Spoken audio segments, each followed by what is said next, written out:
I can hear you on clean feed. We're live. Hello, everybody. And why is iHall Boxes still in the chat room? Come on. Do you want me to eject him? Well, no. I guess we'll give him a break. But he's complaining Really? already. Give him a timeout. No. Don't. Put user in timeout. No. I'm just kidding. Don't do it. I did not direct him to do that, iHall Boxes. Hello, Tanya. I didn't pull the trigger. I cocked the gun, but I didn't pull the trigger. I don't want to hear about your cocking and gunning. Golly, cockamamie tales. Absolutely, yes. Oh, we're back to normal. Now I have Liz saying things in my ear, which is nice. Good. It is good. Hi, Gerald. Hi, Vetland. Tim Van Ram. Paul. Eric. Chatting to. Where's he gone there? He's Eric is E-R-I-K, I would imagine. Vetland is Eric. All cocked Nick. Hey, look at everybody. I'm trying to be like Nick with a red nose. And my nose is better. And no, I know yours isn't really red. Yeah, nice. Good. It's like a sympathetic red nose. So I'm changing my name to Rudolph. And Gene Roddenberry would have been 100 years old today. Did anyone know he was a pilot? No. I think we did know that. It is National Aviation Day, Liz just pointed out. So happy National Aviation Day. Aviation Day? Well, is that an American thing? A U.S. nation thing. All right, okay. U.S. nation. Oh, Liz thinks it was one of the Wright brothers' birthdays. Or one of the Wright brothers' birthday. However you would say that. Yeah, it's sunburn, Tanya. I went out for a walk to explore my new surroundings. I'm up at this absolutely, I think many people would say that this lake that I'm just like a 5-minute walk from, so very close by, Lake Burton, or Burton, or Yeah. I think, Jeff, like courts martial, you would say Wright's brother birthday. That's what I thought. Yeah. Orville's birthday, Liz says. Orville? Yes, you see, Orville. We had a comedy duo here of a bloke with a stuffed bird. I think it might have been an ostrich called Orville. Oh. So every time you say that, I don't think of the pilot. I think of this stupid stuffed bird. I think of Orville Redenbacher and the popcorn, the gourmet popcorn. Oh, it's a thing here. Yeah. Too much port, Gerald? Well, that might be part of it, but I think mostly it was my 7-mile-plus walk. I looked at my map and I said, I'm going to follow this road along the lake all the way to this point so I'm like on one of the fingers of the lake called Timpson Cove. And then there's another finger that goes up, kind of like this. And I was going to go to that point where like right here where no, I'm sorry. Yeah. I didn't mean to do that. I just did that. Yeah. So, I probably bit off more than I can chew, and I probably should have been wearing a hat or put some sunscreen on to prevent the burn. But, I didn't. So, lessons learned. Okay.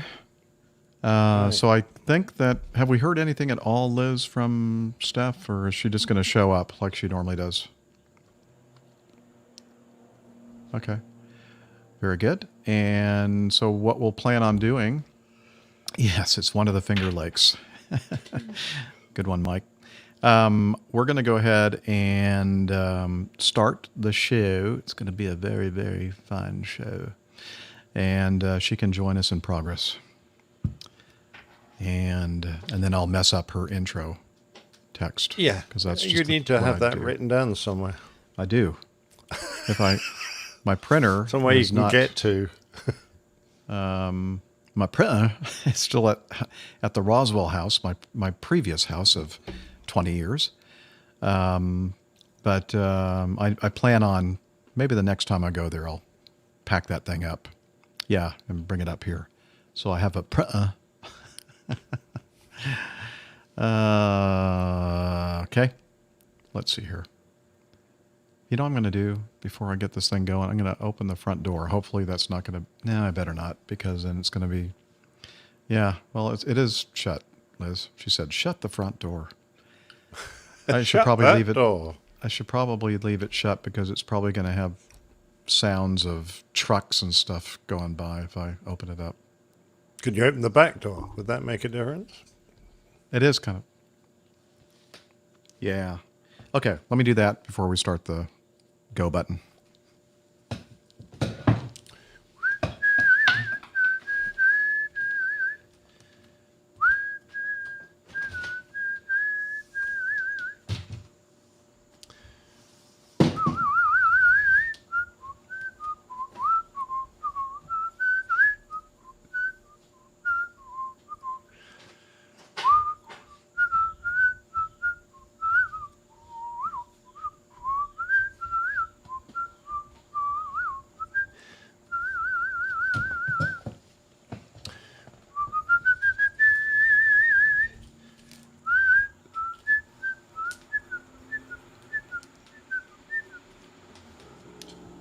What?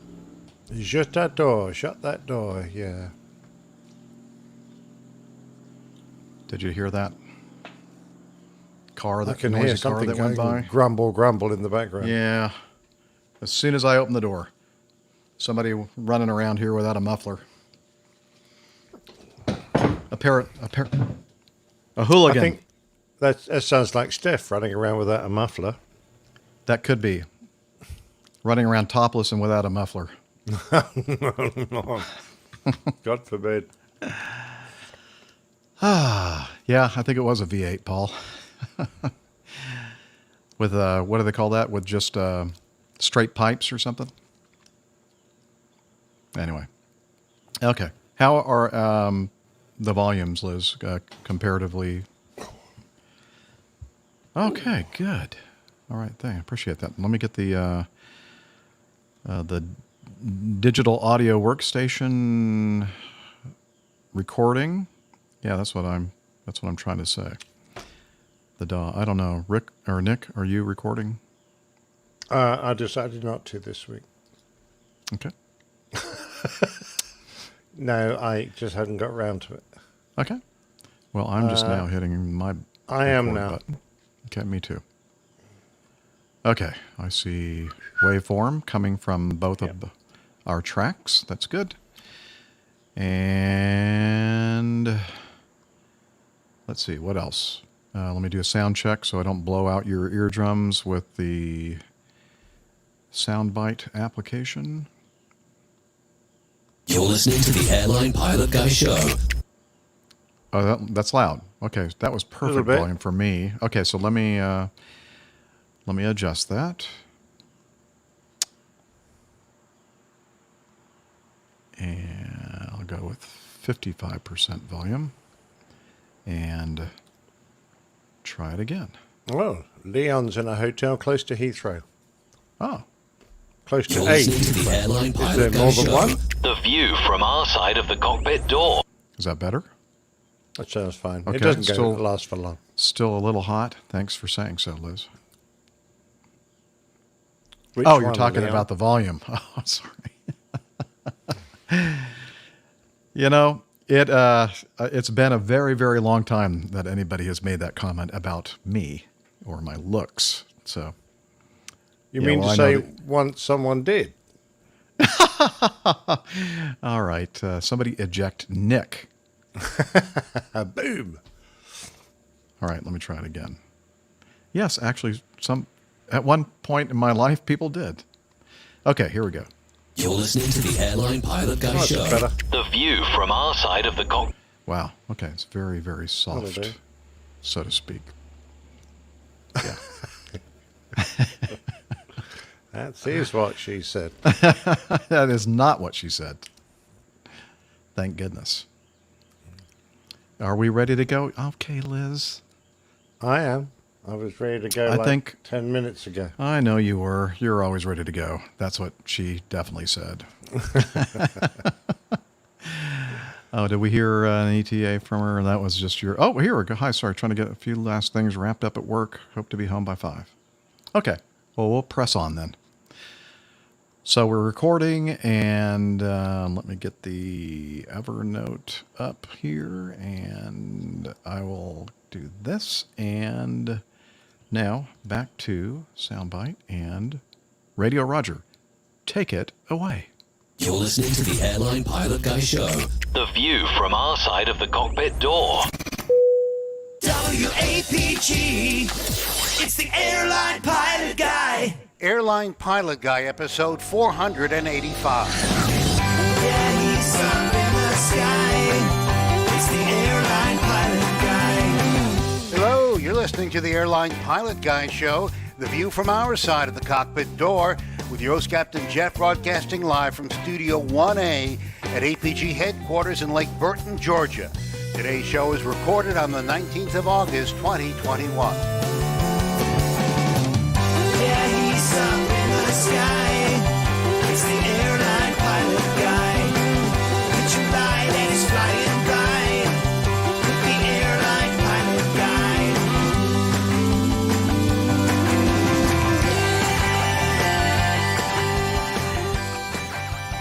Guy. In today's episode, the Michigan Air National Guard lands planes on a highway deliberately. American Airlines flight attendants say they're forced to sleep in airports. More news, your feedback, and today's plane tale, the young Tiger Tanker Boys. So get all settled in. Tray tables and seat backs in the upright and lock positions. Electronic devices powered on. I'm Radio Roger, and Flight 485 is ready for pushback. Thank you, Radio Roger Stern. He is an award-winning TV and radio reporter, currently at the #1 all-news station in the nation, 1010 Wins in New York City. Welcome to the Airline Pilot Guy Show. It's an aviation podcast covering the latest in aviation news and answering your great feedback. I'm Captain Jeff, a pilot at a major legacy airline based in Atlanta, Georgia. And joining me today from across the pond, from his studio, in Hartford, Hereford, and Hampshire. he's a professional photographer, former RAF, RAAF fighter pilot, retired Airbus A330, A340 captain for Virgin Atlantic Airways. It's Captain Nick. Hey, Jeff, great to be back on the show. You're looking very rosy today. I am. Yeah, I'll explain why as soon as we get to that point of the show. But in the meantime, let's start off with some news.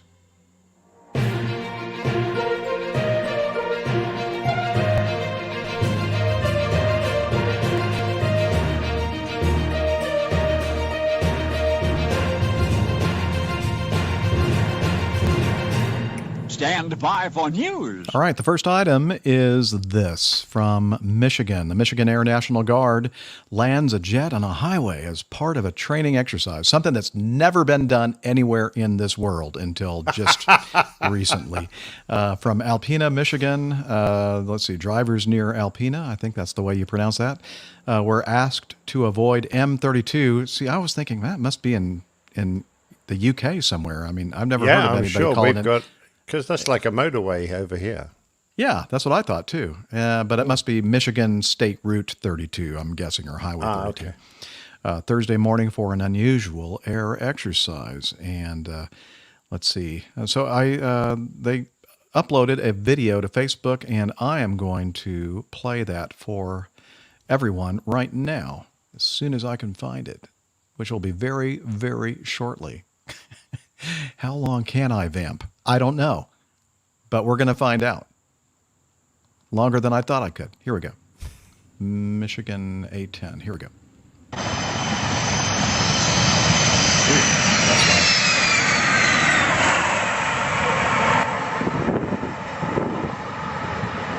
loud. There is an A10 Thunderbolt 2, and somebody very excited. Woo! Look at that warthog go. Yeah. Yeah. Look at him go at 300 knots. Yeah. Maybe. Maybe that if fast. he's on a good wind with a good day with a tailwind, 300 Yes. knots. The 127th Wing didn't miss the opportunity to show off the maneuver, posting the video that we just watched. And then I love this quote here. "We did it. We made history," read the caption. "We successfully landed and generated an A-10 Thunderbolt 2 from a U.S. highway today." So I don't know what a bold Thunderbolt... I thought it was a Thunderbolt 2, but apparently it's a Thunderbolt 2 How on do a you US. generate an aircraft from a highway? I mean, do you... I don't know. I'm not really sure how that happened, but it's magic. Is the new Thunderbolt 2 made of tarmac or Could be what do you call it over there? tarmac or concrete or asphalt or No, perhaps whose all fault? of those things. Asphalt. Yeah, I guess I don't You know. can't. Maybe it's No, you can't feel mine. I'm sorry. Dave Abbey says, "Hey, Dave, glad you could make it." That's the one Laura Davis said wasn't too far from her mother's house. Planned event, I think. Okay. Yeah, I think in the video I saw Laura just waving. I think she had like an APG flag she was waving. Yeah, That's awesome. Yeah. She goes, "Yeah, this is fine. You know, we're landing an A-10 Thunderbolt 2 on the highway, but where is Captain Jeff and the APG? That's what I want to know." yeah, and then quite they- right too. Yeah. They threw her away. We have questions. We do have questions. Anyway, so I believe you talked about this last Friday on the PTUK, Captain Nick, and I think you were pretty impressed with this. Yeah, I did talk about it, and I did make the comment, probably very unfairly, that we were like doing this in the 1970s. So that's like 50 years ago. The Jaguar, for example, was filmed landing on one of our motorways and taking off again. The Harrier, of course, was using the big motorways in Germany, the autobahns. Those were ideally made really for landing Harriers on. They made great forward operating bases. The Swedes, as I mentioned earlier, the They know how Draken and to the do it. Viken. Yeah, and they have like little. They just like run right off the road onto like a little side thing, and absolutely. they disappear They've into the got- mountains. Yeah, yeah, the Bat Cave. They've right. got like camouflage hides, and then they just taxi off the road, and a hangar opens up in the middle of a mountain, and and this is a public road that they're landing on. So, Yep. yeah, it's kind of been done, but we don't expect you guys to understand that this is all. Hey, you know what? Better late than never, I say. Better late than never. Yeah, I'm so pleased that they did it successfully and that they made history. Apparently, well done, National Guard. And it's good to job. see the new version of the A-10, the Thunderbolt, Yes, exactly right. Made the tarmac version. Yes, absolutely. like a transformer. All right. Second item in our news is this from CNBC.com. I probably should have said what the other one was from. It was from the local Fox 2 affiliate in Detroit. But here we go. Item 2. American Airlines flight attendants and pilots complain about what? Flight attendants and pilots complaining? That can't be right. This must be fake news. Particularly American ones. I mean, the airline, not the nationality this time. Yeah. Anyway, they complain about lack of hotel rooms and transportation.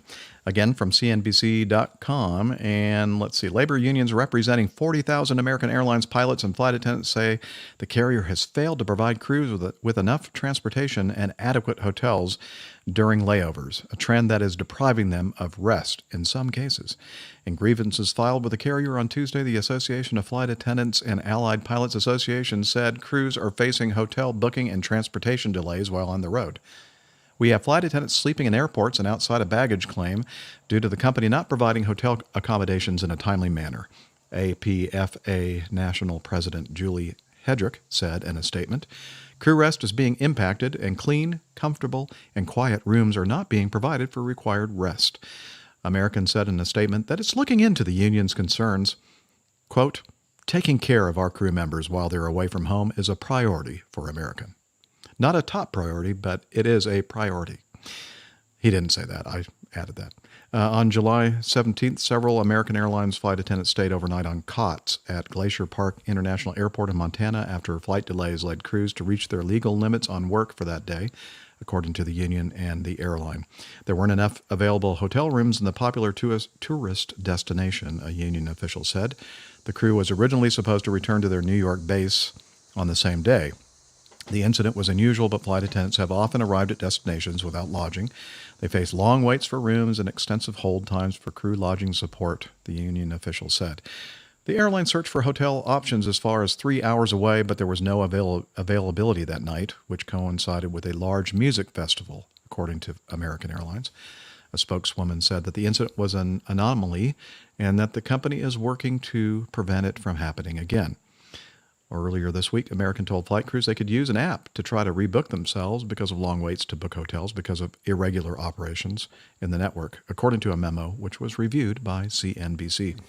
As travel restrictions continue to weigh on demand for trips abroad, American and other carriers have ramped up service to smaller airports that are gateways to outdoor destinations, which have been extremely popular in the pandemic. Car rentals and hotel room supply has been hard to find or expensive in those areas this summer.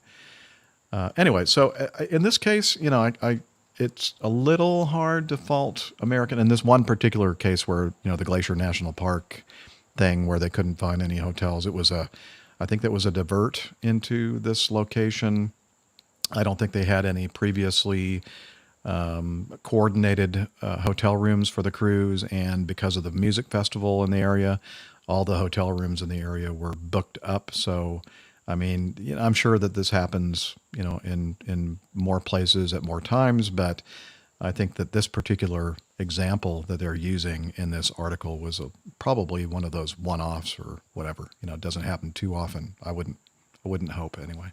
Yeah, I remember in my airline career, we had times when there was absolutely no accommodation. It was a diversion or something. You run out duty time, no accommodation.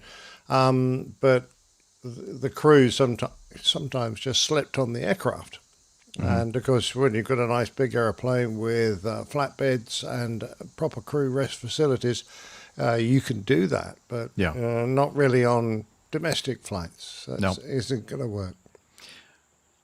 So, Liz is saying that maybe that plane isn't staying there overnight. In this case, I would imagine that the only air crew that could possibly fly the airplane were the ones that brought it in because of the divert situation. So, and again, it's not like American just goes, oh yeah, hey Joe, did you coordinate some hotel rooms for the crew that was scheduled to be there overnight? Oh no, I thought you did that. I think that this was something unplanned. It was an irregular operation. They're probably doing the best they can. And, it's not a normal thing. Several of the people in the audience are saying that, I want, my crew to have a, good rest and all that kind of stuff. And they do plan for that kind of thing. It's just that this is one of those unusual circumstances, I'm guessing. Well, that's right. And of course, the crew is protected by law because if they get insufficient rest and it's not of the right quality, they're quite within their rights. In fact, they're probably obliged not to fly until they have had good quality rest for long enough, because that's part of the deal. You do not pitch up to work. You do not attempt to work again until you've had the right quality and the right quantity of rest. But Dave's making the point there that it's quite right. For air crews to have to sleep at the airport every now and again because the passengers do it all the time. Yep. Absolutely. So Dave has been known to sleep at the airport, Liz says, but in Milwaukee when he was going to Oshkosh. But in this case, it was a U.S. Postal Service worker, not an airline crew. So I think it's okay. Yeah. I don't know. Dave's been known to sleep in all sorts of strange places. Well, that's true. And if anybody is on Dave's route in the New York area and you didn't get your scheduled or what you were expecting in the mail, it's probably because you didn't get a sufficient rest at the hotel in Milwaukee. He sleeps in a local park, Liz says.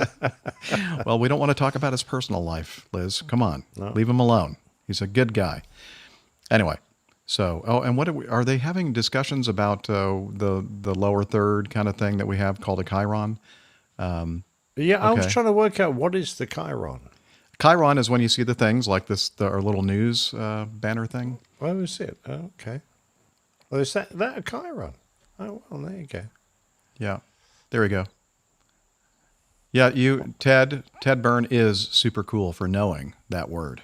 So he must Yeah, have something to absolutely. do with broadcasting, I'm guessing. Wow. Yeah. Okay. And why I know what the heck that is, I don't know, really. Anyway, I'm kind of a weird person. And you don't need to say With the anything, red Liz. nose. Don't say anything. With a red nose. And by the way, I've changed my name to Rudolph because of my red nose. Or Rudy. Thank you. I'd rather go by, Rudy, my nickname. Okay. Well, speaking of being rude, Liz, let's move on to the next item. Accident. Congo DH-8D at Lubumbashi. Oh, Lubumbashi.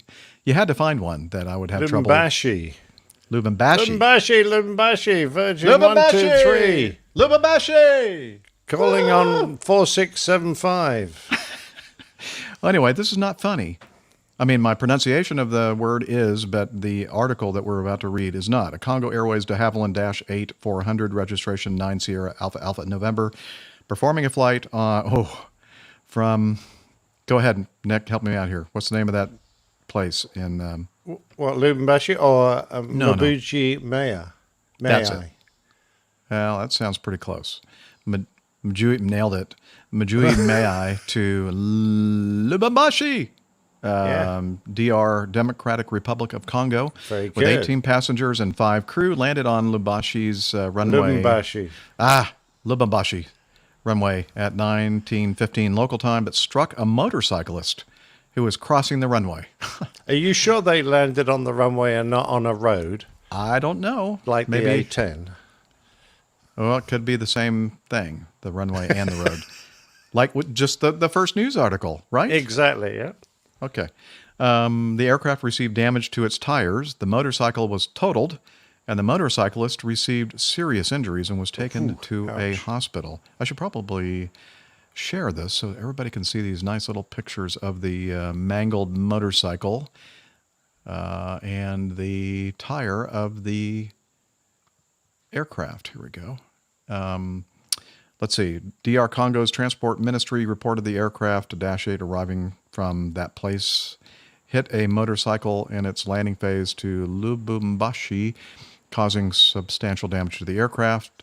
The motorcyclist was crossing the runway. Not really sure why the motorcycle was on the runway, but here we go. There To get is to the other side. Good point. Good one. Rim shot. Here's the motorcycle. Yeah, a little worse for wear. A TVS. I'm not familiar with that. Oh, kind yeah, of the motorcycle, but- old TVS. I used to have one of those when I was a kid. And just kidding. And then here's the tire. Ooh, that's a pretty big gash in that tire there. Yeah. Well, they have a groove running around all the way around, Liz. It's not too bad. I've seen worse. Anyway, there you go. There's the incident regarding the. So hopefully the motorcyclist is doing okay. Weather there Well, was he's seriously pretty good. injured, but at least he's in hospital and still alive. Yeah. Richard thinks it'll buff out. Oh yeah, it might. It might. Okay. And We didn't find out why he was on the runway, did we? Other than No. that he was just making an Trying to get to the illegal other side. crossing of an active runway with an airplane on finals. yeah, Yeah, right. okay. Maybe the airport doesn't get a lot of traffic, and he was surprised by the fact that an airplane was. It must be Perhaps he had watched Tom Cruise in Top Gun, and he was just doing his thing down the runway. Yeah, I'll be like Tom Cruise. I'll chase this airplane down the runway. That's true. And Liz was making the point that Tom Cruise was going parallel to the runway, wasn't he? You know, I should Yeah. probably say right now, point out at this point in our show, because it's been a while since I've had Liz, our producer director, in the control room talking to me. Nick cannot hear what Liz is saying, and thank goodness for that, because she's being I was very going rude. to say, thank the Lord for small mercies. But I am, and if you're listening to the audio-only podcast, you'll likely hear some of the comments that Liz is making, the ones that I can actually release on a G-rated family show version of our podcast. And so that's why I'm sometimes repeating what she is saying, so that you, Nick, and the live audience can hear the little pieces of wisdom that she's. That's very good. Neil mentions extreme plane spotting, but Yes, there's very extreme. also a sport of extreme ironing where you take an ironing board and an iron and a shirt up a mountain or wherever. But I've never seen the extreme ironing being done on a runway yet. Perhaps that's their next trick. You know, I'm thinking about what you just said regarding the extreme ironing, and I'm wondering, is that what Yeah, what it Nick could Rick be. was practicing there and getting ready to? Well, I think that's him practicing the ironing bit. He needs to be a bit more extreme, but like doing it in a shark tank or, Oh, okay. you know, on the Himalayas or in the middle of a dual carriageway. Well, he's just getting warmed up, Nick. You leave him alone. Yeah, You got to start somewhere. I mean, Yeah. yeah, you're right though. It's not that Talking of extreme. starting somewhere, Yeah, we need to get Rick to start on the show. That'd be nice. yeah, that would be nice. Where is are he? you? Oh. Where are you, Rick? Come on, man. What? Yeah. What are you going to say, Liz? Oh, you did? Oh, okay. Liz sent me a picture of an extreme ironer. That's hard for me to say for some reason. On a mountain. Oh, wow. Okay. Let's see if I can share that with all of you. Open with preview, and then I'm going to do this here, share, and share screen, and window. Boom. Share. There we go. Yeah. There you go. Nice This bit guy- of extreme ironing. You'd have to have a long extension cord, though, right? I'm not He does, sure. actually. Is that what is here in the a solar panel? Yeah. Well, I'm trying to make this. Never mind. Battery powered iron. That'll be. Oh, that's the rope, I guess, that he used to climb up there. That I'm. Could oops, be, I didn't want to do that. Oh no, what am I doing? What's happened? I don't know. Nobody knows. Anyway, I better. Okay. Something tells me that is not a hot iron. I'm guessing. I don't know. Maybe that's like a battery pack or something like that he's got at the base of the ironing board. I don't know. How in the world did we get on to this Well, discussion? it's your fault. All Is your it? Well, fault. of course it's my fault. Here we go. Gerald asks if ironing in the buff counts extreme only if you get your appendage in the way. That can be very risky. Could be I very mean, extreme. I'm not saying that I know that from experience, but you should just be careful. Yeah, exactly. Yes. Okay. All right, moving on to our second to last item. This was kind of cool. And again, I think the PTUK boys and girls talked about this a while back, a couple of shows ago. This is from BBC.com. Pilot praises RAF Lakenheath plane spotter for saving his life. This is from Rob Legal. He says, not sure what the issue was or that we'll ever hear, but I'm shocked, a bit shocked. The article hints that the crew did not know. Nick, are there any engine-related systems you can think of that would throw a caution on failing or faulting in a fighter? I'm sure the crew was realizing something was out of whack. Either way, great effort and grand gesture. So, again, this is from BBC.com, and the title is Pilot Praises RAF Lakenheath Plane Spotter for Saving His Life. And a plane spotter who alerted an airbase to a jet malfunction averted a potential disaster, its pilot said. Ian Simpson called the plane spotter RAF Lakenheath after seeing flames and sparks come out of Major Grant Thompson's F-15E Strike Eagle on takeoff. Photographer Mr. Simpson regularly watches jets take off from the United States Air Force Base in Suffolk as he's a spy for a foreign country. The pilot said in... Oh, wait. I guess I wasn't supposed to read that part. The pilot said Mr. Simpson's quick actions had 100% saved his life, adding his initiative was awesome.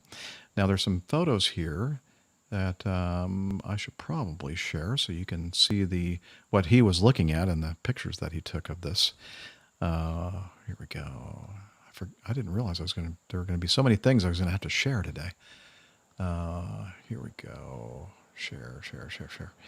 Okay, and then bring it up. There's that Major that was piloting the F-15 Strike Eagle. So that's kind of like not a typical look when you have reheat or afterburners going on. It's kind of like a sparkler. Coming out from almost above the jet nozzle, so the reheat nozzle. Yeah. It doesn't look in line with the engine, so I'm going, ooh, what the hell is that? Yeah, so he said, and that's what he was thinking too. Yeah, so he alerted the U.S. base after he saw sparks and flames coming from the rear of the F-15 Strike Eagle jet. Mr. Simpson said he called the base's switchboard and was put through to flight control, who alerted the pilot. It was quite shocking, really. You do see flames called an afterburner, which they use to take off, but that is normally turned off as soon as they leave the runway. Major Grant Thompson said he had no idea there was an issue with the jet. Here's another angle of... Yeah, there's like sparks spraying almost out. like fireworks or something. Yeah, exactly. That's it looks weird. like the night show at Oshkosh. You're right, Liz. Yeah, yeah. Let's see. He photographed the jet after it took off. From our perspective, it was a normal takeoff, the pilot said. It was only when he was told to contact the base that he was informed. A member of the local population had noticed something abnormal on our takeoff, which was potentially a nozzle malfunction, as you said, Nick. One of our wingmen looked us over, and they noticed there was something wrong with our right engine. A nozzle didn't look quite right, at which point we brought the aircraft back safely, said Major Thompson. The pair met on Wednesday, where the pilot was able to thank him in person for averting a potential disaster and 100% saving his life. In another article, we have the U.S. pilot thanks a British man who guaranteed a safe landing, abcnews.com. And it looks like in this picture here, Major Thompson is taking off a Velcroed patch from his left upper arm to present to Ian Simpson. Is that his name? I think so. For thanks for kind of calling that in. Right. I'm actually quite surprised that the base switchboard actually put him through because I would imagine they probably get a lot of crank calls from people. I'm likewise, but I'm surprised he even knew the number of the base. So yeah, particularly to get in touch in time to make a difference, because So good on him. So what is it? I'm at a bit of a loss to create that amount of light and sparks. You'd think perhaps a turbine rubbing against the side of the engine compartment might do that. A potential engine failure, but it's definitely not coming from straight down the nozzle. So I really don't know what that would be, and I don't know the F-15 and its systems well enough to be able to comment on it. Wondering if they have chaff and flares up there, and perhaps the container has malfunctioned, and that is a whole bunch of potential fireworks from the chaff and flares going off. Don't know. It'd be unusual to be up there. I thought it would have been elsewhere. Yeah. I'm guessing really. He said a nozzle failure or a nozzle I can't imagine a malfunction. nozzle like if a nozzle was like sticking out a little bit more than it should into the jet stream would cause that kind of an effect. No, I can't see that. And a nozzle malfunction, a nozzle is really just like the petals of a flower that spread open or close up, depending on the pressure you want to maintain inside the rear of the engine when the reheat is being lit, and depending on the amount of reheat you want. So there aren't that many moving parts to it. It's a bit like the reverser doors on an airliner. I mean, they swing open, they close. Why that amount of bright sparks and flame should be emerging from a nozzle, don't know. Just seems a bit weird. But as they say, I don't think we'll ever find out. No. because it's top secret. And Yeah, by the sorry, way, I can't help you, Robert. yeah, and after the whole presentation of the patch and all that, and, the public thank you, nobody has seen Ian Simpson again. I think that his cover was blown by this whole thing. Ben also stuck igniters. No, the igniters are way up in the flame chamber of the engine. And it could be reheat igniters. No, they're usually in the core of the engine. Superheated burning hydraulic fuel, not creating that kind of sparks. We're looking grinding metal. It's like, being at your workbench and grinding steel, you get sprays of sparks. That's what that looks like. So, don't know. We I can all agree. guess, but don't know. But it's fun to speculate, isn't it? Oh, we enjoy that, yeah. We do. All right. Let's see. And finally, we have this from CBC News. And the RCMP, the Royal Canadian Mounted Police, have charged a 34-year-old pilot with dangerous operation of an aircraft. And in this case, oh, wait a minute. They said an aircraft, but it's a helicopter. I guess that's an aircraft. I guess. Yes. It's a day Al Jellicoe will never forget. He is the mayor of Tisdale, Saskatoon. He was driving through town, Saskatchewan. Oops. Thank you. Well, I guess Liz is a Canadian and she knows. So, okay. Tisdale, Saskatchewan. Was driving through town the afternoon of July 31st when he noticed something a little odd. A red helicopter had just landed in the parking lot of the town's middle and secondary school. A woman got out of the chopper, crossed the street in front of Jellicoe, and entered the local Dairy Queen. Well, I thought somebody must be hungry, said Jellicoe. Initially, I thought that's probably not the right thing to do. The RCMP agree with the mayor's assessment. On Wednesday, police announced that the 34-year-old pilot had been charged with one case of dangerous operation of an aircraft. Police said a passenger walked into the restaurant and bought an ice cream cake. That's a legitimate use of a helicopter, I'd say. The police release noted the helicopter blew up dust and dirt as it landed in the area, which is also near the town's recreation complex. At first, Jellicoe thought the helicopter was a STARS air ambulance, but said it quickly became apparent that this was not the case. The mayor noted that no one was hurt. Actually, the parking lot was empty when they landed, he said. I suppose that doesn't make it right. The pilot is scheduled to make his first court appearance in Melfort Provincial Court on September 7th. Tisdale is 195 kilometers northeast of Saskatoon. Just in case you're wondering where Tisdale is. Big crime day in Tisdale, Liz says. Yes, it was. The question I have is, why would they send a mounted policeman to investigate a helicopter? Surely the horse is going to get frightened by the helicopter, all that clanking and rattling. Shouldn't they just send a normal policeman? I bet the policeman was dismounted when it got close to the helicopter. Okay, but what did he do with his horse? Did he tie it up at the Dairy Queen? Liz said, or he lost his head. Yes, possibly. Good one. All right. Possibly.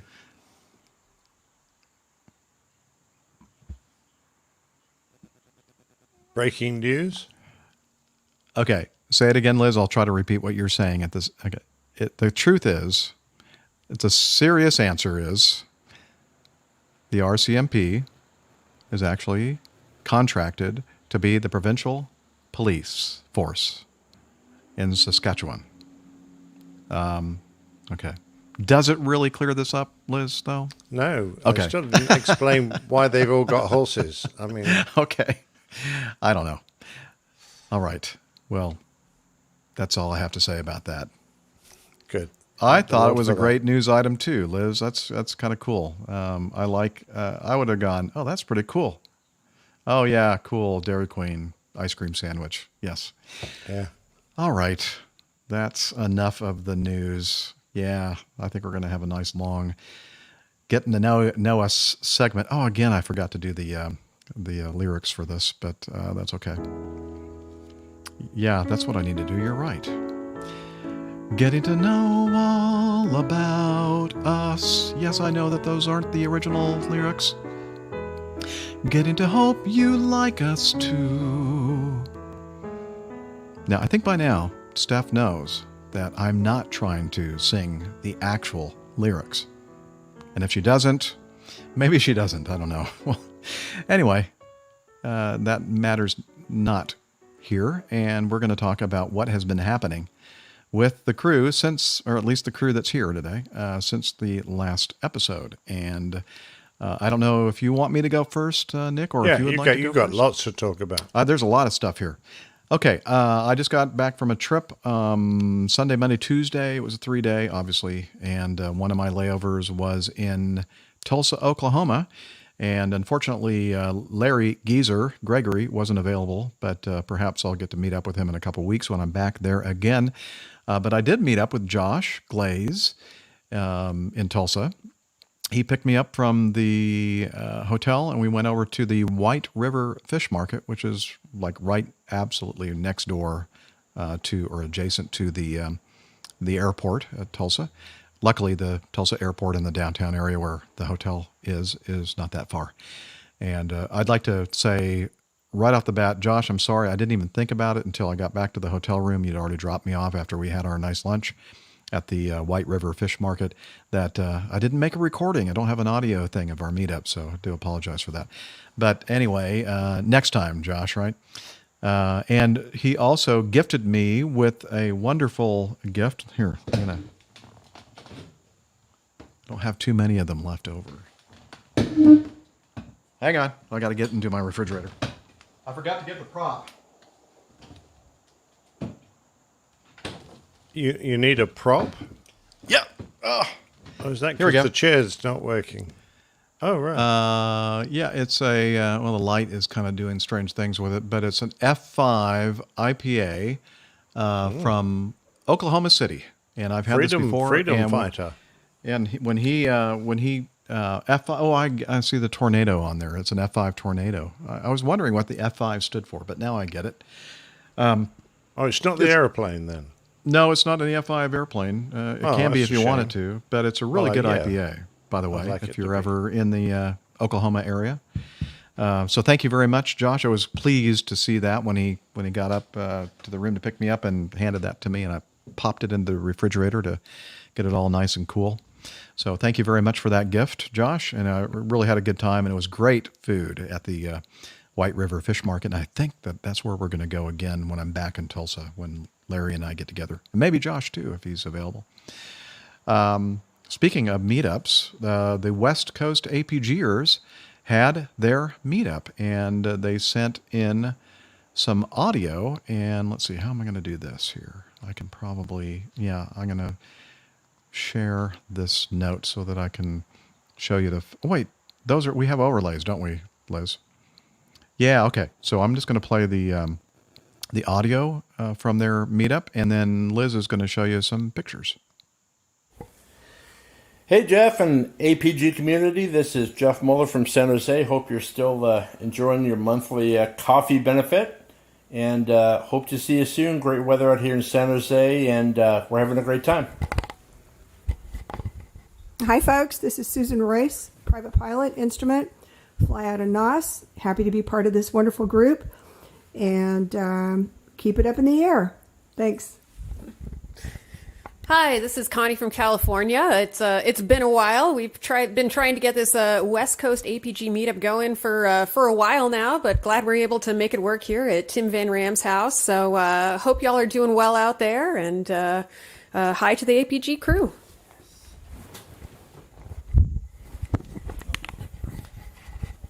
Hi everybody, this is Mike Kwok, and not a pilot, just an av geek, but it's just thankful to just have a good time to hang out with everyone and just enjoy food and good company. So thanks. Hey Jeff and the rest of the community. Jeff, when I started listening to your thing, it was many, many years ago. I was asking questions about the 121 world and all that stuff, and now I'm in it. And wow, it's different, but it is awesome, and really happy to be here. Happy that Tim arranged this little get-together.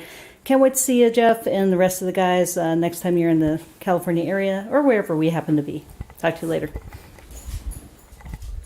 Hello, everyone in the APG community. It's Tim Van Ram.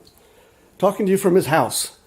And we're having a meetup with a small group. Wish it could have been bigger. Wish more people could have been here, but I'm certainly happy that the folks that came showed up, and we had a real nice time and a real warm day. And keep the blue side up, and whatever you do to Doug, let Doug do it. All right, and back around to Jeff. Again, hope everyone's had a good weekend and have a great time. Oh, we have a 121 joke for everybody. How do you say you work for a regional without saying that you work for a regional? So here we are on leg 5. Ha ha ha. Anyway, everyone have a good time. Until next time, thank you very much. Somebody explain that joke to me. I don't understand. He's got 5 legs. He only needs one more, and he'd be an insect. That's not even his 5 legs. Okay, I gotcha. Yeah. Well, you know what? Even some non-regionals do 5 legs a day. I stay away from those trips as much as I possibly can. But I actually did one a couple of months ago, but they were nice little short hops. So yeah, it was a little bit painful, but I got through it, and it was the first day. So after that, it was a nice, easy trip. So yeah, that sounds great. I'm glad that you guys got together. I wish I'd originally planned to try to do my schedule so that I could be out there for that, but the thing that's going on in my personal life kind of got in the way of it. So I do apologize for that, but we'll try again, and maybe at some point, all of us on the crew can meet up with all the West Coast APGers and a big meetup. That'd be a lot of fun. And so we do have. Why don't you throw up the overlay, Liz, of the Tim Van Ram's wife, Pam, made bacon-wrapped scallops, quinoa caprese salad, along with my ham and cheese sliders, and they made a tasty little lunch. Susan provided a whimsical appetizer made in the shape of an airplane out of zucchini and carrots, prosciutto, and cheese-wrapped pickles. And they even made a model of you flying it. Yeah, that's not good. me. Well, I mean, it's got a red that's nose. orange. That's not red. It's orange. Yeah, it's an orange nose. Come on. And let's see. Oh, and Mike Kwok made this wonderful dessert, which is a peach tart. That looks extremely yummy. And the appetizer does as well. Yeah. He said all of this was enjoyed on our garden side deck. We wish you could have, wish more could have attended, but certainly enjoyed each other's company. Cheers, Tim. So thank you, Tim, Brilliant. for sending Well that in. done. And great to see all of you, Jeff and Anissa, and Mike Kwok, and Connie Edwards, and friend and soon-to-be APGer, Susan Royce. So big shout out. And Pam, of course, Tim's wife. Yeah. Excuse me. All right. Let's see here. Let me move on. As Nick said, a lot of things here to talk about in getting to know us. Micah wrote us and said, could you put in the show notes for today's show, for anybody that's listening in time, in other words, if you're watching right now, this is enough time, because I'm not sure I'm going to be able to get this out before the Innovations in Flight up in Chantilly, Virginia, at Dulles International Airport, or right there next to it. Max and Micah will not be attending Innovations in Flight at the Udvar-Hazy Center this weekend. Currently, David and Hillel still plan to attend, but there won't be anybody else from the show. And yeah, there you go. So that's an alert to anybody that's watching, planning on going there. If you're hoping to see Micah and hoping to see Max, and you didn't want to see David and Hillel, then just forget about it. Don't do it. Do something else. Stay home. Yeah, come on. Social distancing and such. All right. And then from Kelly Kirk, the time and date for the Fargo APG meetup is tentatively set for Saturday, September 4th, around 8 or 9 a.m., weather permitting. We'll meet at Fargo Jet Center, which is the fixed base operator, the FBO, located on the north side of the airport near the arrival end of runways 18 and 27. Interested people should direct message me, DM me on Slack, and give me your contact info, number of planes, tail number, and souls on board. We currently have 4 people interested, but would love more. So There you go. And I thought Kelly was just joking about having a Fargo meetup, but apparently not. Serious about this. September 4th, around 8 or 9 a.m. You can fly in or drive in, yes, to the Fargo Era Jet Center up there in Fargo, North Dakota. And I could do like a funny imitation of a North Dakota accent, but I would just be making a fool out of myself, even more than I normally do. So I won't. There'll be no wood chippers. Yeah, what a great movie that was. Okay, I'm going to share this note again. I should have just continued to share it, and because I want to talk about something that I keep forgetting to talk about, and this is where we look at what Nick came up with for the cover art for our last show, episode 484, The Funyun Effect. And I think this is a great one. A bunch of Funyuns and a bag of APG-flavored rings, and then I guess these are the Funyuns, Nick, that the holes lined up? Yeah, it looks pretty dangerous to me. It is very dangerous. So we will now, from this point on, never refer to the Swiss cheese effect. It'll be the Funyun effect. Yeah, exactly. Probably not, but it would be fun if we did that. The holes in the Funyuns when they all line up. Yes, it's a dangerous thing when that happens. All right.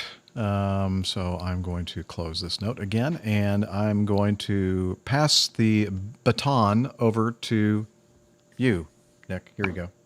Here's Thanks very much. Yeah, I've got it. Yeah. All right. What's up? Actually, it wasn't a baton, it was a beer. Oh, thank you very much. Hey, wait a minute. Give that back to me. No, it's all mine now. Hey, where is it? How? Right. No, you're not getting it back. Okay, meetup news. We've already discussed meetups, but and I did mention it last show. I'm going to mention it on every show now until it happens.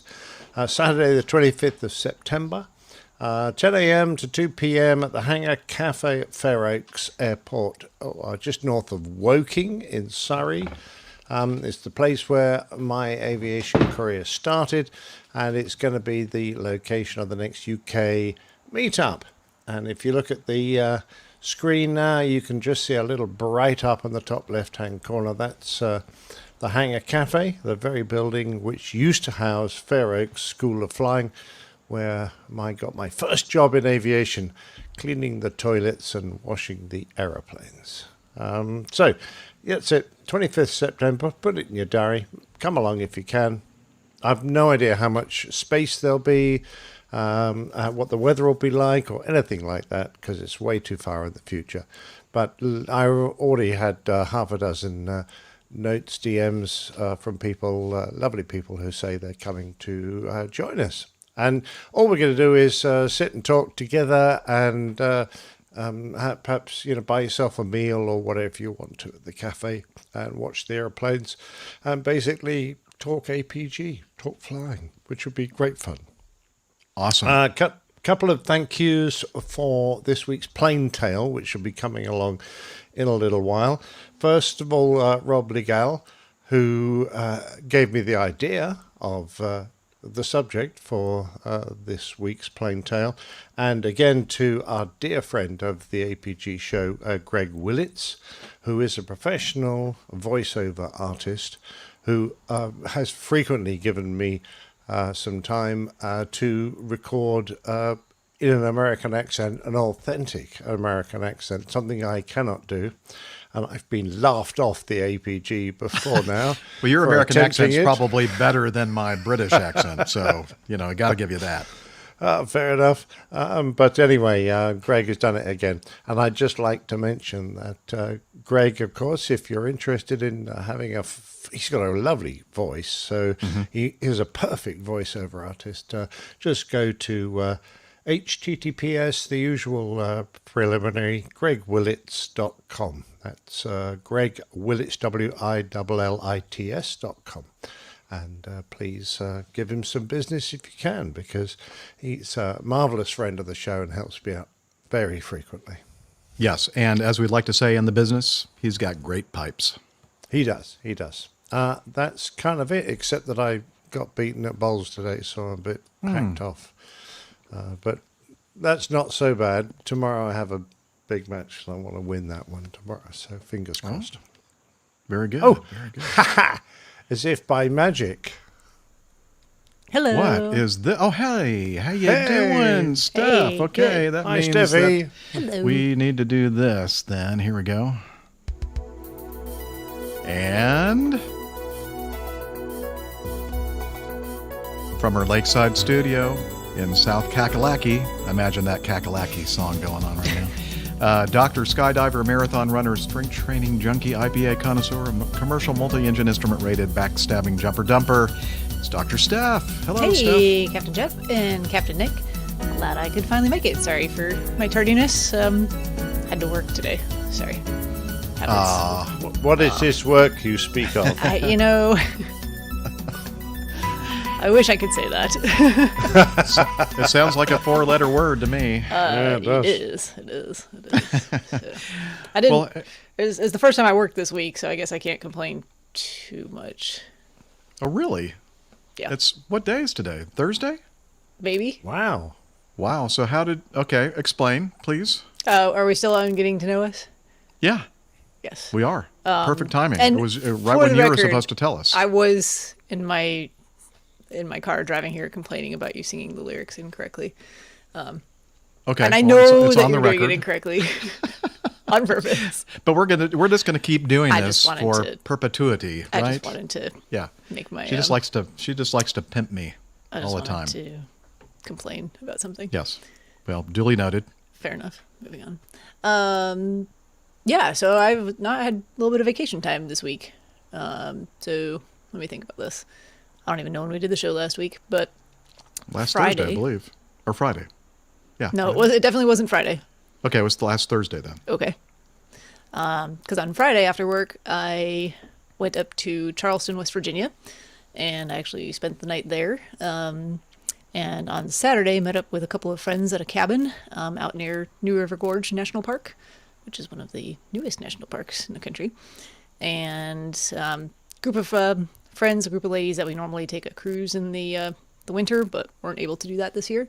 So instead, we decided to be do something a little more socially distanced and get away from people and things and go out into the woods a little bit. And the cabin we had was beautiful. It was really nice. Just gorgeous, well maintained. Very close to the New River Gorge. And we got a chance to do the weather fortunately cooperated for the most part. It was not terribly hot, but very humid. A lot of afternoon thunderstorms, a lot of rain in the afternoons. But on, let me think, Sunday, we did a fair amount of hiking in and around where the bridge is. So that was nice. Lots of beautiful views from kind of these vistas and points along the park. Question, And then- Steph. yeah. You're going to try and visit all the national parks, aren't you? Oh, I've got a lot to go, but yes. Yeah, I understand that. But if they're bringing in new national parks like this one, hadn't you better speed it up a bit because the Well, numbers one of the new increasing. ones they brought in, I've been there just before it was a national park. So the debate is, does that count? No, No. What? no, Well, that's not. this wasn't Very a nice. national park when you were there. But it hasn't gotta go to- changed in any way. Yes, it has. It's still- become a national It's park. still the Indiana Dunes. Now, wait a minute. Now, it's your goal and your contest. So, and you're So the the one rules can that be makes whatever up I the want. rules. Exactly. I've been there. Yeah. Just, pre-national park. Yeah, we'll still argue Status. with the rule that you make that is That's fine. improper. I have no problem arguing Okay. these rules for ever and ever. So yeah, that was Sunday. We did something like just shy of 6 miles of hiking, which doesn't sound like a ton of distance, but this first trail that we did was a mile long, so a mile out, mile back. The first half a mile was all these switchbacks down into the canyon. The newest national park, not nudist No, we national park. prefer to think of it as a nudist national park. Well, you can do that if you want. You might be removed from the national park by the ranger. What's the park problem? rangers. It's the nudist park. I heard this was the nudist national park. No, newest. Oh. Oh my, sorry. Retrieved by Misunderstood. Pip was vehicle. very disappointed. I and know, he's had to cancelled the cancel tickets. Yeah, he's cancelled his that's tickets now. unfortunate. He was I'm going sorry, to fly Pip. over I'm and sorry. visit. I mean, there's a lot of wilderness, so if you prefer to be nude, then you could probably, I don't know, you might be It's able to get away with it. one with nature, I say. Yeah, exactly. Right.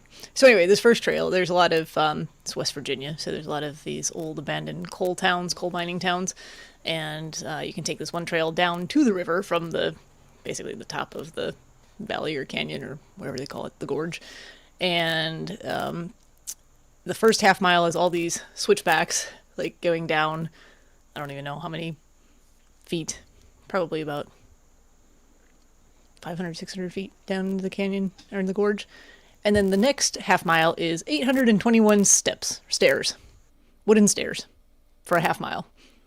Hadn't they heard of zip lines? Well, so the way people used to get down there was they had this, they called it a haulage cart, basically just a cart on rails, and they would send a full one down and an empty one up, basically. But it was a very steep track and apparently a little bit daunting. But very few accidents, reportedly. Just one in 1913. A couple people died, but that was way back there. So, they deserved it, I think. And the trail was rated as strenuous, and I would agree with their assessment. I think I'm in reasonably good physical condition, and it was challenging coming back up in the heat and humidity and all the steps. But a lot of fun, very interesting history down there. Old abandoned buildings and coal mining artifacts and things to walk around and see. And so that was and then the last part of the trail that we did ended up with this beautiful view of the bridge, which is the third highest bridge in the US, I think. It's like 876 feet above river level. Wow. Yeah, it's really beautiful. I'll have to get you one of the pictures I took. Okay. And Monday, we did some river rafting. So we went with a company that does guided whitewater rafting tours and spent basically the better part of the day out on the river. That was a lot of fun. And actually, surprisingly, the water was very warm. It was like low 80s. And, wow.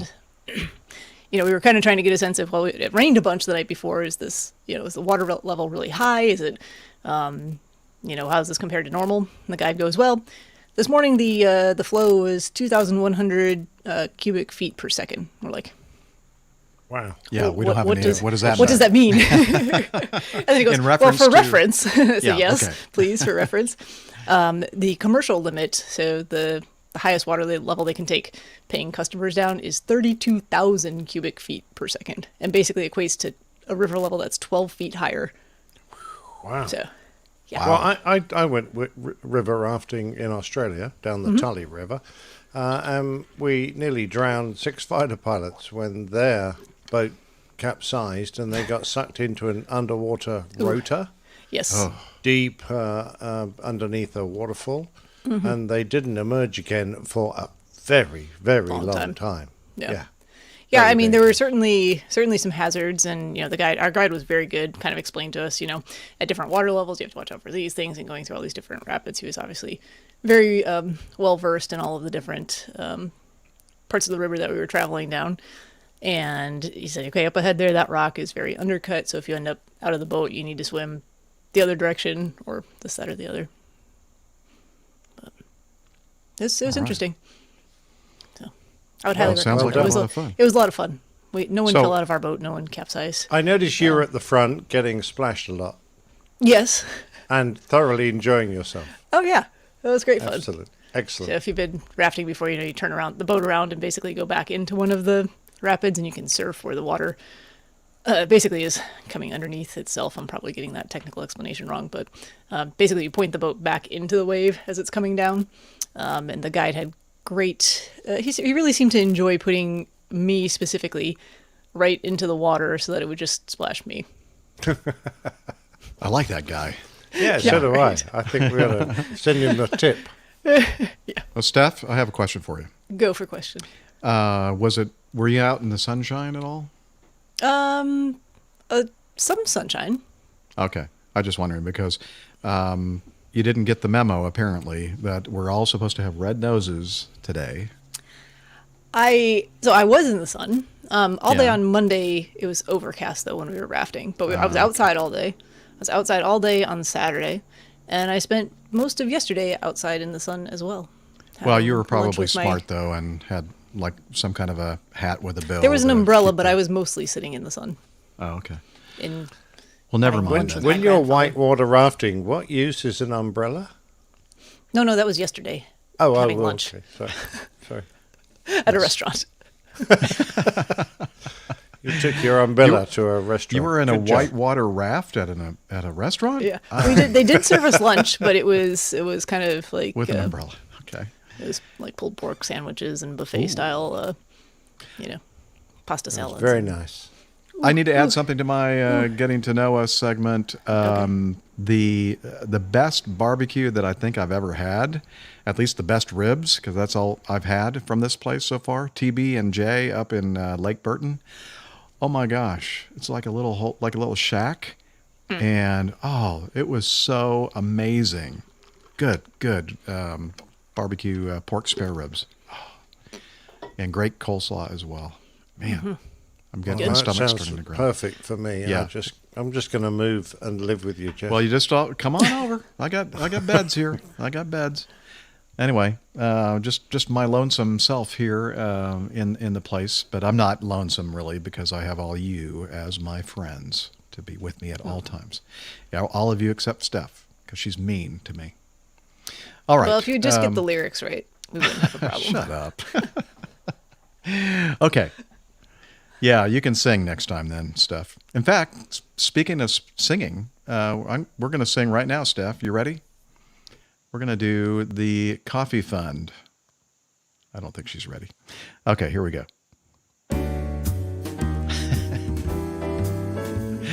And, Johnny, how much more coffee? No thanks. yeah, the latency is going to be horrible. I love coffee. I love tea. She's moving her lips like she is. APG Community, coffee and tea, and the Java and me. A cup, a cup, a cup, a cup, a cup. Very nice, Steph. Great job. You're that hired. was perfect. I don't know what you're It talking was. about. I really did sing. You couldn't hear me? Yeah, I could hear you. It was great. Anyway, Coffee Fun. That's the part of the show where we talk about these wonderful people whom we love so much because they support us financially. And a couple different ways to do that. One is the Coffee Fund Classic Method. And since the last episode, we have Maurice Van den Ecker, Jacobus, or Jape, I think, Riemans, Jenny Parkinson, and Chris Randall. And if I mispronounced your name, I do apologize. Pronounced. Sorry. I was hoping nobody would notice that. Thank you very much, Steph. Or was that you, Liz? Okay. And let's see. The other way to be part of our Coffee Fund cadre. Do you guys hear all that noisy traffic in the background? Yep. Sorry. Oh, well. Big truck going by on the mountain highway. Anyway, the other way to do it is become a patron of the show. And since the last episode, we have a new producer, Daniel Ladd, via Patreon. So if you want to learn more about the Coffee Fund, please head over to airlinepilotguy.com/coffee. You'll be glad you did, and we will as well.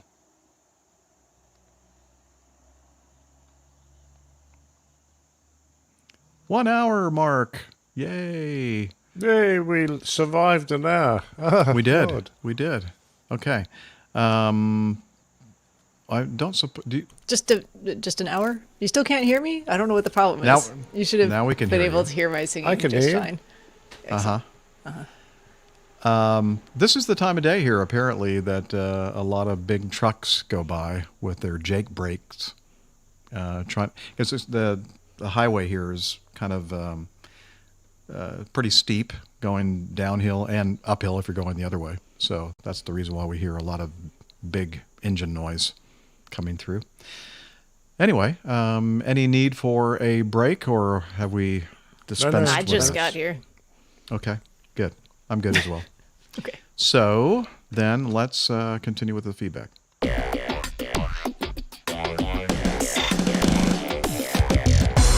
Captain, incoming message. This is from Texas Anlashok. Greetings, Captain Jeff and APG crew. I was just writing to follow up on my last feedback. If you remember, yeah, we remember, about the battleship Texas.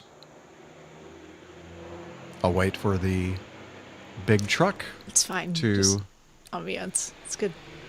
It's very noisy. It is. Are these like large, They're like logging, yeah, they're logging trucks and stuff like that, I think.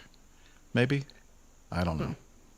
I have the doors open to the back screened-in porch and the front screened-in sleeping porch, just to try to get. So this is my thought. I'll turn the air conditioning off because that'll make noise. Maybe Logical. I need to Logical. rethink this I think decision. You could, yeah, exactly. Yeah, you need to reassess. Next time we'll just stick with the air conditioning noise and keep the doors closed. Okay, well, whatever. It's a work in progress, as we all are, right? Okay. I've nearly finished my progress. Oh, have you? Nah. Yep. You're still Nearly done. got a long way to go. Okay, here we go. So I was just writing to follow up on my last feedback, if you remember, about the battleship Texas. I got some correspondence with the Lone Star Flight Museum, and they said that the Texas ship artifacts will be there until the end of the year. So again, I would recommend that. On a related topic, another place you might want to check out if you find yourself in Mobile, Alabama, is Battleship Park, where the USS Alabama suns herself in Mobile Bay as she enjoys her retirement. Why would this be of interest to a bunch of av geeks? Well, it also has a small aviation museum on the premises. Among their collection are a B-52, a YF-17, the predecessor. Hang on a minute, a small collection? A B-52 is not small. Well, that's a big, I mean... Well, just the number of The aircraft. YF-17, the predecessor of the FA-18. Oh, nice. I'd like to see that. An SR-71, a MiG, I forget the exact type, he says. What? And what? We'll just call it a MiG-25. Is that a thing? I think it is. I have no idea. A Vought OS-2U Kingfisher, similar to what Alabama herself would have used during the war. I was reminded of this when Captain Nick mentioned in the most recent Plain Tales, at least as of this writing, the incident of Major Brian Schul over Libya. One of the displays here was his recounting of that occasion. It seemed like he was talking about the plane almost as if she had a mind of her own. At one point he had throttled back, but the plane did not slow down until she knew they were out of danger. He caps it off with the declaration, "I love that plane." I've included a few pictures, including one of a rather snarky engine inlet covering, reminding ground crews that the engine works better with it removed. Ground crews must be in the forgetful sort who have to be reminded of everything. Okay, yeah, so now I'm reminded that I should be sharing this note so we can see some of these great photos that he included in his feedback. So here we go. Boom. And let me just scroll it down. Before I do, here, there's a B-52. And there are the other jets on display there. I don't know. I don't think that's the MiG on the right, is it? No. Could be. That one that's in camouflage? I don't know. Here's that. Yeah. The one that you can't see, that's the one in camouflage. No, the one in camouflage is an F-100, I think, or F-105 perhaps. Oh, is it? I can't tell from that angle. Yeah, I don't know where the MiG is. Maybe they're keeping it under wraps because it's still kind of secret. Top secret. Yes. So here's the inlet cover. Engine runs better with this removed. Removed before start. Just in case you were uncertain of that. Yeah, if you don't really understand how jet engines work, they need a little air. That is passive-aggressive, Liz. Steph, did you write that? Maybe. There's the battleship USS Alabama, and parked in her place on the Mobile Bay. And by the way, Texas Anlashok probably doesn't remember, but I spent 1972 through the end of the 70s in Mobile, middle school, high school, as such. We lived there.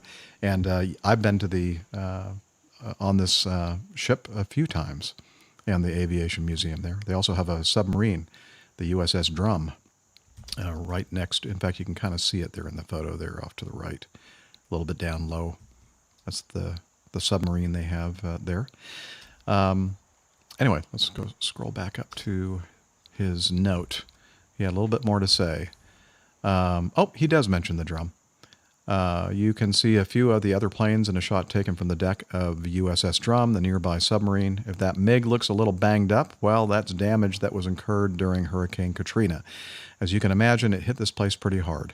Storm surge apparently refloated the battleship, which usually results on a shallow bank, and set it back down. Which usually results on a shallow bank and set it back down at an angle, but that was light compared to the aviation portion. They had pictures when I was there of the immediate aftermath. If you're thinking a pile of toys tossed together on Christmas morning, you'd be wrong. It looked more like the trash can full of the wrapping paper those toys came in. There was nothing even remotely recognizable as a plane. Ugh. I think restoration probably usually rests on a shallow bank. Oh, okay. Thank you. Yeah, I thought there's something that I must be doing wrong here reading that sentence, but... no, you read it correctly. There was a word omitted. Or Gotcha. Typographical error. Hey, Texas and LaShock, let's do a better job of QA. Or, Tighten up. QC. Yeah, exactly. Proofreading before you send in another feedback. No, I'm just kidding. Actually, I'm not. I never make errors when I type things or send text messages or anything. No, I can't believe it. No, perfect. Restoration has been an ongoing process ever since. The most challenging one was repairing the Blackbird, which was essentially keyed down its fuselage. That involved finding new pieces of titanium, but they've made a remarkable recovery. Most of the planes look to be in excellent condition. A few have dents and dings that are apparent if you look at them, and some are clearly still in need of work, but that can change quickly. The aforementioned Kingfisher was all banged up and missing its engine when I first went there. The second time, it had been repaired. Anyway, just wanted to share some of that. Hope they managed to get all the planes completely repaired. And I hope you have clear blue skies. This is Texas and LaShock signing off. So he seems to indicate that, that MiG must be right there next to, between the F-15 and the, whatever that vehicle is over there at the end. Right here. You see my cursor? No. I don't think it's showing up. Maybe not. I don't know. Anyway, just use your imagination. There's no, it goes Thunder Chief, F-16, F-15, and then I think that's a Tomcat next. Oh. And it's because it's got American markings on it. Oh, okay. Well, I don't know. But thank you. There is a strange-looking aeroplane with a big red fin across the other side of the airfield. I don't know if that's it. Oh, that might be. Well, it looks like a... like some kind of a DC-3, DC-4 or something like that. Yeah. Like a transport kind of airplane. So we can't find your MiG, Texas and LaShock. Oh, well, maybe he'll send us a blown-up version of the MiG picture. I have to be careful. Yeah. All right, there you go. That is from Texas and LaShock. Thank you, Mr. and LaShock. And continuing on with this feedback from Jamie, crime historian conducts dig for D.B. Cooper case evidence. And this is from Vancouver, Washington, Associated Press. Nearly 50 years after skyjacker D.B. Cooper vanished out of the back of a Boeing 727 into freezing northwest rain wearing a business suit, a parachute, and a pack with $200,000 in cash, a crime historian is conducting a dig on the banks of the Columbia River in Vancouver, Washington, in search of evidence. KOIN reports that Eric Eulis, a self-described expert on the infamous D.B. Cooper case, began a 2-day dig on Friday.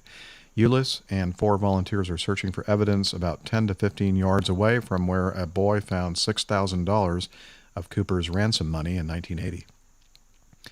Eulis said his theory is that Cooper buried the parachutes, an attaché case, and the money at the same time, but dug smaller holes instead of one large one. The case of Cooper has become infamous not only in the Pacific Northwest but also in the country. The FBI Seattle field office called the investigation one of the longest and most exhaustive in the agency's history. On November 24th, 1971, the night before Thanksgiving, a man described as being in his mid-40s with dark sunglasses and an olive complexion boarded a flight from Portland, Oregon to Seattle-Tacoma International Airport. He bought his $20 ticket under the name Dan Cooper, but an early wire service report misidentified him as D.B. Cooper, and the name stuck. Sitting in the rear of the plane, he handed a note to a flight attendant after takeoff. "Miss, I have a bomb and would like you to sit by me," it said. The man demanded $200,000 in cash plus 4 parachutes. He received them at Seattle-Tacoma Airport, where he released the 36 passengers and 2 of the flight attendants. The plane took off again at his direction, heading slowly to Reno, Nevada, at the low height of 10,000 feet. Somewhere, apparently over southwestern Washington, Cooper lowered the aircraft's rear stairs and jumped. He was never found, but a boy digging on a Columbia River beach in 1980 discovered 3 bundles of weathered $20 bills, nearly $6,000 in all. It was Cooper's cash, according to the serial numbers. Over the years, the FBI and amateur sleuths have examined innumerable theories about Cooper's identity and fate, from accounts of unexplained wealth to purported discoveries of his parachute to potential matches of the agency's composite sketch of the suspect. In July 2016, not that long ago, the FBI announced, "That's it. We're done. We're not going to do this anymore. We're no longer investigating the case. We don't care anymore. We don't care." Yeah, $200,000 just not worth it. Yeah, to be fair, yeah. Not really. I mean, how much money do you spend searching for someone over $200,000?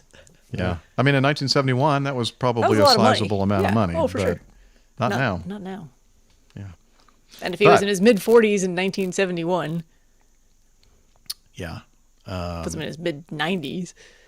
Probably not alive anymore, I'm thinking. Not. Or, assuming he survived at all. Mm-hmm.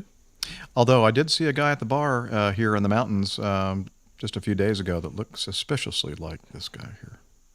Mm-hmm. Same sunglasses? Yeah, he had a lot of 20s. He was handing out 20s like it was... Don't ask me how I got all these 20s. It's a long story. Yeah. They were all covered with dirt. He was, Les says, he was dragging a parachute behind him, too. Right. Not suspicious at all. No. Like, I've just been carrying this thing around for 50 years. I don't really know what to do with it. It was kind of battered a little bit. Very holy. He was a very holy man. All right. Continuing on with Tony. He says, "Thank you for another great podcast. I was interested in Captain Nick's comment about the cost of a sink in the VC-10. I was working in the first VC-10 in the final assembly in 1961. The cost of a sink, or indeed a number of minor fitments, was always a talking point. It wasn't that British Aircraft Corporation, BAC, were trying to extort vast sums out of gullible airlines. It was simply that they were incredibly expensive to produce. They were specifically designed and manufactured in-house. Numbers made were few, but they still had to go through all the checks and balances of much more significant parts, and thus the base cost was exorbitant. Looking back, I realized that virtually everything except the seats, electronics, and engines were designed and manufactured at Weybridge. Contrast that with today. Boeing, for example, after designing their aircraft, seemed to contract out virtually all the basic manufacture and leave themselves responsible merely for the job of putting it together, rather like a giant Lego set. The old VC-10 approach was clearly daft, but I can't help thinking the pendulum might have swung a bit too far in the other direction. Was so pleased to hear Captain Nick say that he is hoping to arrange a meetup at Fair Oaks. Provided it's after 18 September, I will definitely be there. What's the date again? The 24th? 25th. 25th, So okay. We'll see you there. Excellent. Fair Oaks is very close to my heart. Having had air experience flights from there and even one lesson through a fairly rapid calculation convinced me that a full course was out of my reach at the time.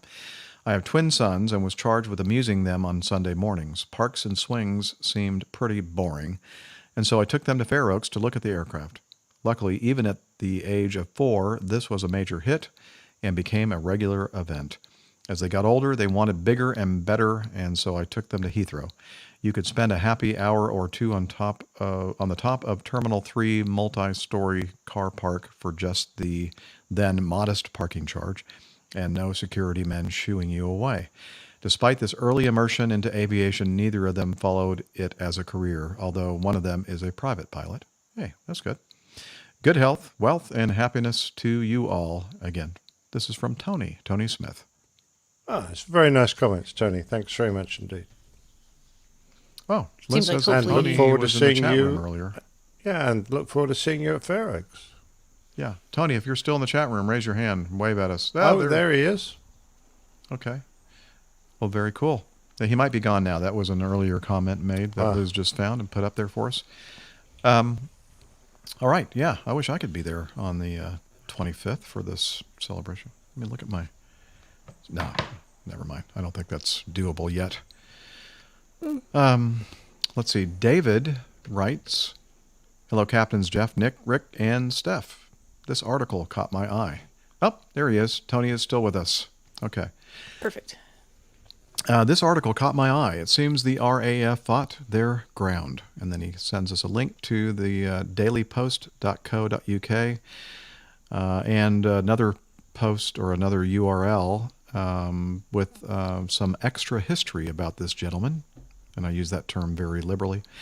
On the recent topics of Mayday in the U.S., this video is worth a listen to. It seems at least one tower controller needed to clarify it was an emergency. Again, that was another item. So he has a few different things that he sent us links to and says, finally, as ever, loving the show. Keep up the good work. Kind regards, David. And the first item here in the links that he sent us was this headline. Couple lose court action over low-flying RAF planes after claiming their dream turned to a nightmare. And this is from North Wales Live. Businessman John Arthur Jones and his wife Rhian, I guess that's the way you pronounce R-H-I-A-N, Rhian, okay, brought the case against the Ministry of Defense. Let's see. A former council housing chief and his wife have lost a high court action claiming that low-flying RAF aircraft have blighted their land and infringed their human rights. Businessman John Arthur Jones, 71, and his wife Rhian brought the case against the Ministry of Defense, alleging that increased use of Mona Airfield in the middle of Anglesey since 2007 had constituted a nuisance.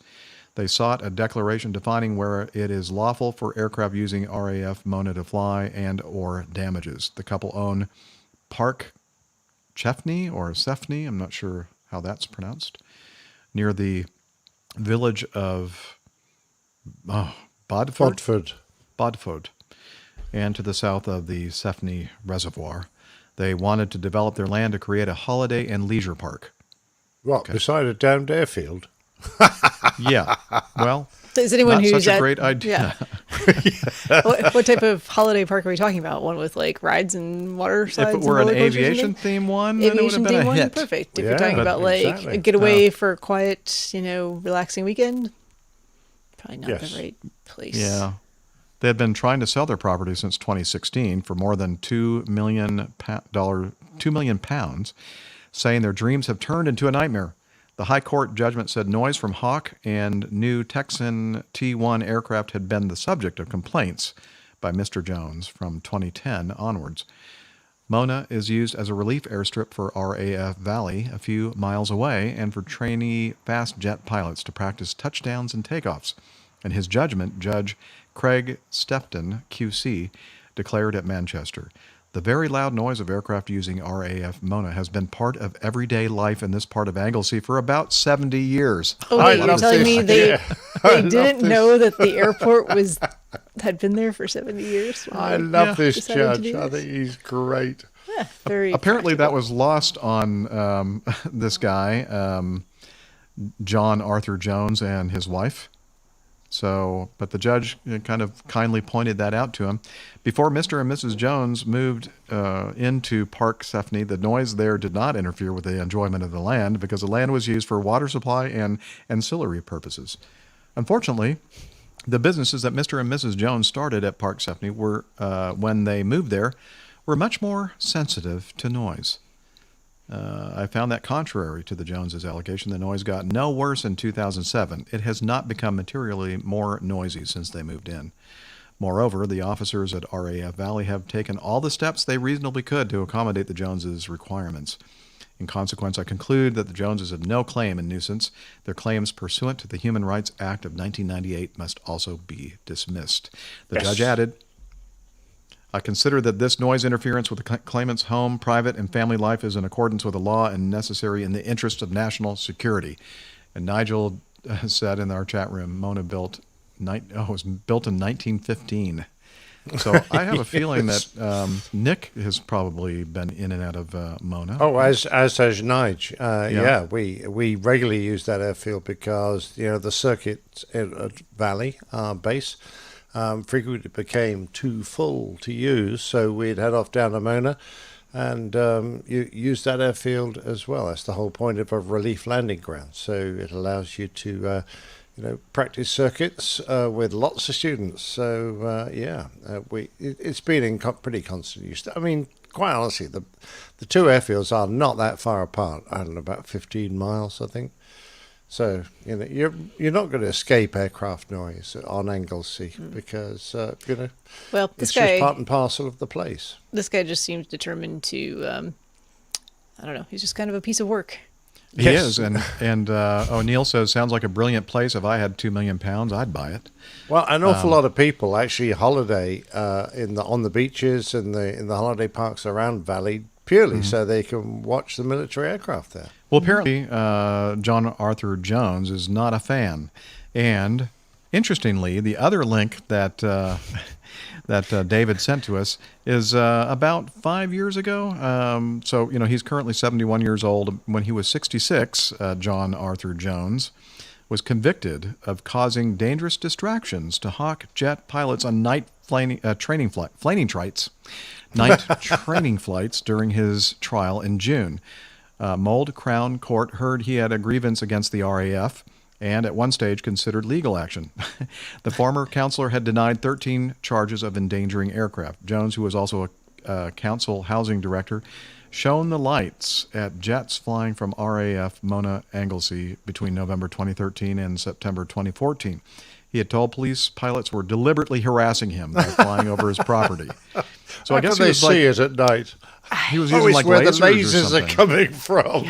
Yeah, exactly. I like this judge's statement even better than the previous one. This is wonderful. Well, read the statement from Judge Geraint Walters. Yes, Steph. he said, you possess an abundance of self-belief in your own ability to achieve things, which transcends all reason and which is born out of profound arrogance. Couldn't have said it better. Excellent. I love these judges. I think I'm going to save that and just, rework it for my own purposes when I need to talk to people in the future. You possess an abundance of self-belief in your own ability to achieve things, which transcends all reason. Succinct. Yeah, we do. We need to put it on a T-shirt. that needs to be on a T-shirt for sure. I'm gonna write it down. Yeah, so that, how could he think that like shining laser lights at these jets would like convince them, we should probably shut down Mona Airfield. Oh yeah. If we just, we'll be scared away by these bright lights. Absolutely. Well, this guy's... I'm glad to say that luckily the judicial system in the United Kingdom has seen sense and put an end to his current claims. I'm hoping he'll run out of money before long and won't be able to bring any more. Well, he's not getting any money for his property, apparently. He's probably overpriced, too. Nick, read that comment from Neil Landworm. He's lucky he didn't... he's lucky they didn't harass him with a laser-guided bomb. Yes, let's track that laser beam. Yeah, exactly right. You're going to fire a laser, well, we're going to chuck an LGB your way. We could use these kind of judges here over here in the U.S. Can you send them over, like on loan or something? I'm sure you have a few. Yeah, I'm sure we do. Hanging judge, Liz says. Great feedback. Yeah, great. Thank you, David, for that. Continuing on with feedback from, now, how would you say that? Jape or Jap? Jacobus is his actual name because he sent us a coffee fund donation. He says, hi guys, just made a small coffee donation as a thank you for your podcast. I always listen to them in the car and I enjoy them very much.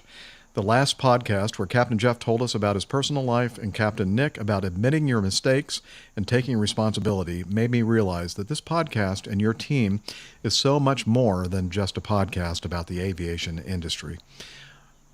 I am an aviation enthusiast and have flown all over the world, mainly for work as a passenger. The closest I get to flying myself is in my sim with Pilot Edge, real ATC, to make it as realistic as possible. Just a hobby, but I love it. A big thank you to the whole team for your great podcasts and the personal touch in your stories. I wish you all the best, and I look forward to the next episodes. Thanks, guys. And again, Jape Riemens in the Netherlands. And he said, oh, P.S., I forgot to mention the great story of my fellow Dutchman, Captain Rico from Rotterdam. What a story. Yeah, it was. First Officer Rico.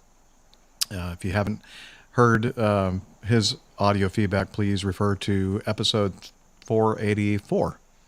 I think that's when we covered it, right? That makes episode? more sense now.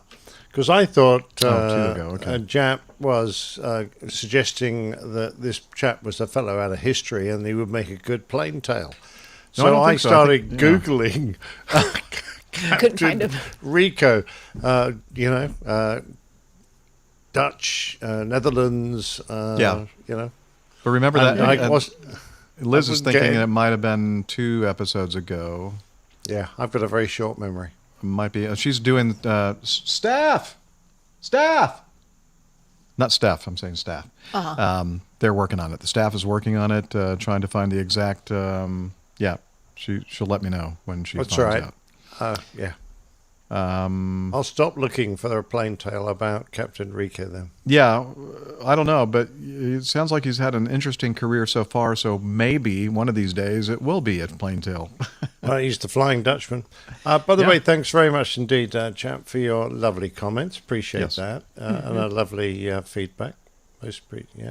Yeah, very nice compliment. And I'm glad that it's more than applicable to just aviation related stuff. I think that we show you that, even though aviation is our thing, we the way we live our lives and our perspective on things is applicable to many different things in life. Yeah, so absolutely.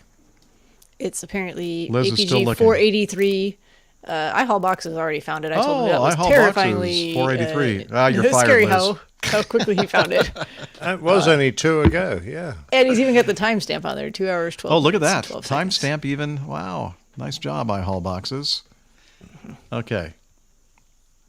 Oh, okay. Hour and a half, Liz is telling us.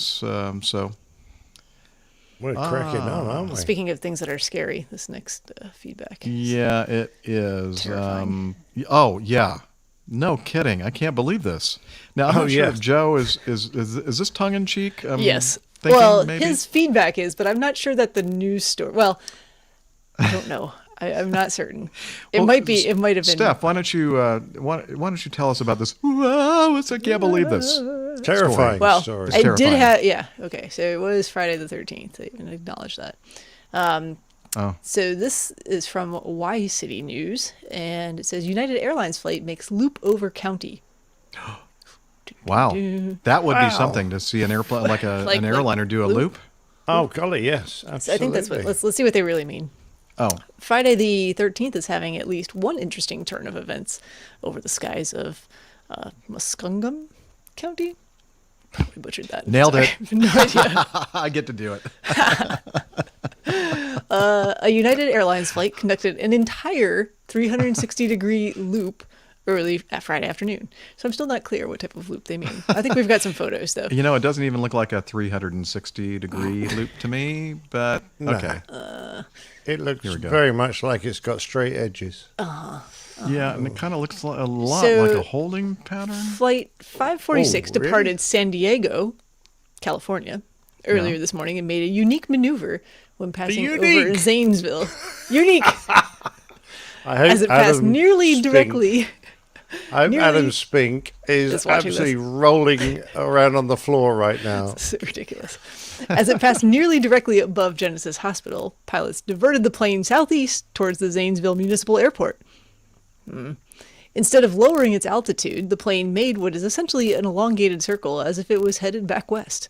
It then completed the turn and continued along its way towards the flight's scheduled destination in What? Washington, D.C. Wait, they have an explanation. Oh. While the exact reason for the maneuver is unknown, it appears it could be related to an ongoing storm above the U.S. Capitol. I'm surprised that they actually came up with that idea. Yeah. Wow. I mean, No kidding. I terrifying. noticed that the byline says staff report. He couldn't be bothered to take credit for his story. to put his name to it because he knew he'd be ridiculed. Good point. And he would have been right. Yes. Wow. Okay. It seems like most of their articles are written by staff report. I'm looking at their Maybe robots. It's a worry. Yeah. the recent articles. Fair King is a lifelong attendee at the county fair, apparently. That Genesis Hospital healthcare system announces updated visitation restrictions. So there's some, Well, can you give us some more news about Zanesville, Ohio, Steph? large drug bust Tuesday. Hey, not only do you come here for aviation news, but also local news in the Zanesville, Ohio area. Absolutely. Yes. And now you know. Corner shop closes Adam 30 is saying, in our next item, the corner shop closes 30 minutes early tomorrow. So suspenseful. Breaking news. Okay, well, that was fun. Thank you, Joe Sheena, however you pronounce your last name. And You didn't hear that, did you? we just call him Joe. Just good old Joe. All right. And let's continue on. We have some audio feedback from Leiden. LaDon. Hello, APG community and crew. It's LaDon back here again. Some great news. It is August 13th. As you guys, hopefully you guys probably don't remember. I'm not sure. But, I scheduled my check ride for today. And I passed. I'm so excited. Words cannot explain how excited I am.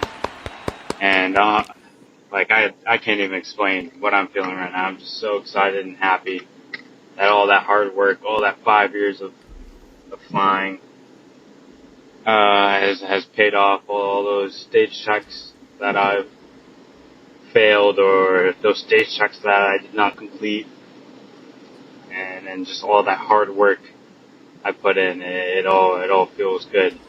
And also today, my mom surprised me. She drove all the way from New York to Plymouth to surprise me. And yeah, surprised me, but I was really surprised. As soon as we landed, she was like standing there in the FBO. I walked in and she was like, "LaDon," and screaming, and everybody was like clapping and stuff and saying congratulations. It was a good moment. It was a great moment. I'll always remember that moment. And right after that, the dispatchers, they were like, "The plane's okay for another 40 minutes, an hour and a half. Do you want to go take her up?" And I was like, "Yeah." And I asked her, she said, "Do you want to go?" She said, "Yes." Did not hesitate at all to say yes. And we went up, we flew around the Plymouth area, and we came back. But yeah, just so excited I finally get to share that with you guys, and the community. And yeah, that's really it right now for this feedback. And can't wait to hear the next episode. The last episode was also enjoyable. Also found all the goofy things about your planes very entertaining. But yeah, thanks again for everything. The blue sky's up, or whatever they say. Thanks again. See you around. Thank you. Hey, LaDon. Every show is great. Come on. You know it. Everyone better than the... Do you think LaDon had been Next celebrating his marvelous achievement? I wouldn't blame him for I wouldn't either. having a celebratory adult beverage or two. You know what? I think it's worth one more round of applause for LaDon. Yay, well done. Good very job. nice, very nice. Good job. Fantastic. Just one check ride down, and many more to go, I'm sure. Yeah. So. Well, if you're going to make it a career, it never bloody stops. No, it doesn't. That's one of the downsides of this career. Hope you like check rides. If you like check rides, I think you should go see a psychiatrist, psychiatrist or something. I don't know. Professional help for sure. Professional help for sure, yeah. Go see a nut job. Yeah. Yeah. All right. Well, you know what, Nick? Because we're concerned about you and your making sure you have a good night's rest before your play tomorrow, your bowls. My play? Your bowling play. Whatever the thing is that you have to do. Whatever it is you're doing there with those balls and, I don't know, are there pins there? Match. No, A probably not. Match. Yeah, with your I've got match. an important match tomorrow. Yes, you have an important match tomorrow, and I know it's getting late there, so we have made the command decision to go ahead and do this week's installment of the Old Pilot's Plain Tales. And this week's title is The Young Tiger Tanker Boys. Take it away, Old Pilot. The Old Pilot's Plain Tales. The Young Tiger Tanker Boys. As the United States Air Force entered the jet age and took on the role of strategic nuclear strike in the mad era of mutually assured destruction, it became vital that support aircraft such as air-to-air refueling tankers were developed to match the capabilities of the new nuclear strategic bombers. In 1954, the Strategic Air Command held a competition for the next generation of tanker aircraft. Lockheed won the competition with a proposal for a tanker version of their new L-193 Constellation II airliner design. But as it turned out, since the Boeing Dash 8, the precursor to the Boeing 707, was already flying, some of those aircraft were converted to act as an interim measure. Despite the results of the competition, the Air Force Secretary took it upon himself to order 250 of these interim KC-135 aircraft and then drop the Lockheed version so that the USAF wouldn't have to support two separate tanker designs, which put an end to the Constellation II. So much for the competition. Albeit based on a first-generation jet airliner, the KC-135 has served extremely well in its tanker role and has been successfully re-engined twice to improve performance and efficiency, as well as receiving flight deck upgrades. It has also had improvements to its refueling system to increase compatibility with the United States Navy and many other Air Force's aircraft, which employ probe and drogue refueling rather than the USAF's flying boom equipment. Despite the arrival of the KC-135's replacement aircraft, the troubled Boeing KC-46 Pegasus, after over 60 years, the KC-135 continues to serve, and some airframes would be capable of doing so until at least 2030. Despite being procured to support SAC, it was in the late 1960s that the Stratotanker, as it's formerly known, came to the fore as a force multiplier in the Southeast Asian theatre. The mid-air refueling of USAF and Navy fighters and bombers was vital to give the range and endurance that would allow massed aircraft formations to penetrate deep into Vietnam. However, once those formations were on their way into enemy airspace, the KC-135's duties were far from complete. They would be on station to assist the returning strike aircraft that otherwise might not make it back safely to their bases. The KC-135 had no offensive equipment and little or no defensive capabilities, so being such a vital asset, they were forbidden from entering the combat area.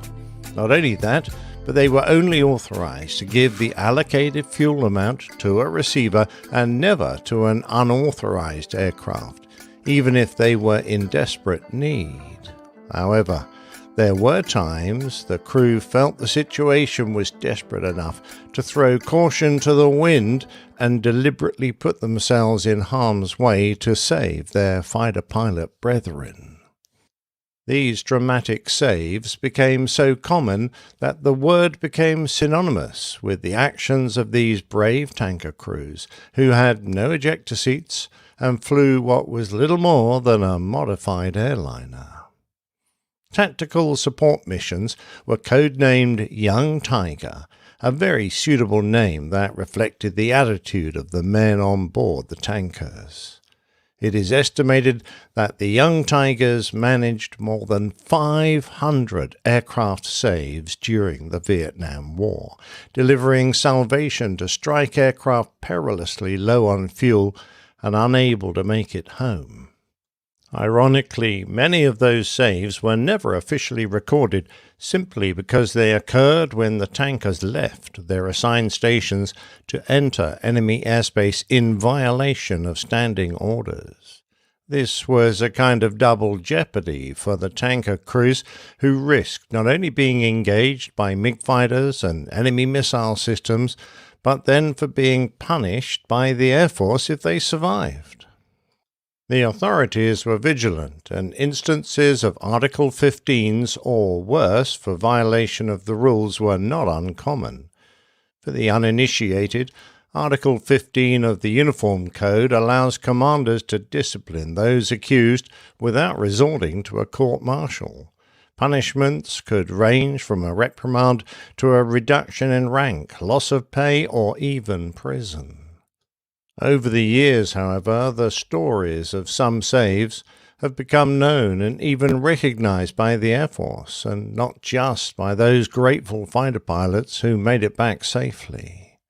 One such story involves a pair of F-105 Thunder Chiefs who had themselves been involved in a rescue of a downed F-105 pilot, a lieutenant who had spent a week hiding from the enemy awaiting help. They had been providing top cover for helicopters inbound, but were on their way home short of fuel. All had been going well until the first HH-43 Husky helicopter was forced to abandon the mission with a problem. That meant the number 2 Husky was also forced to pull out as they weren't allowed to go in alone. Below them were A-1 Spads providing close escort to the helicopters. But as they left the area, one was hit, catching fire and calling Mayday.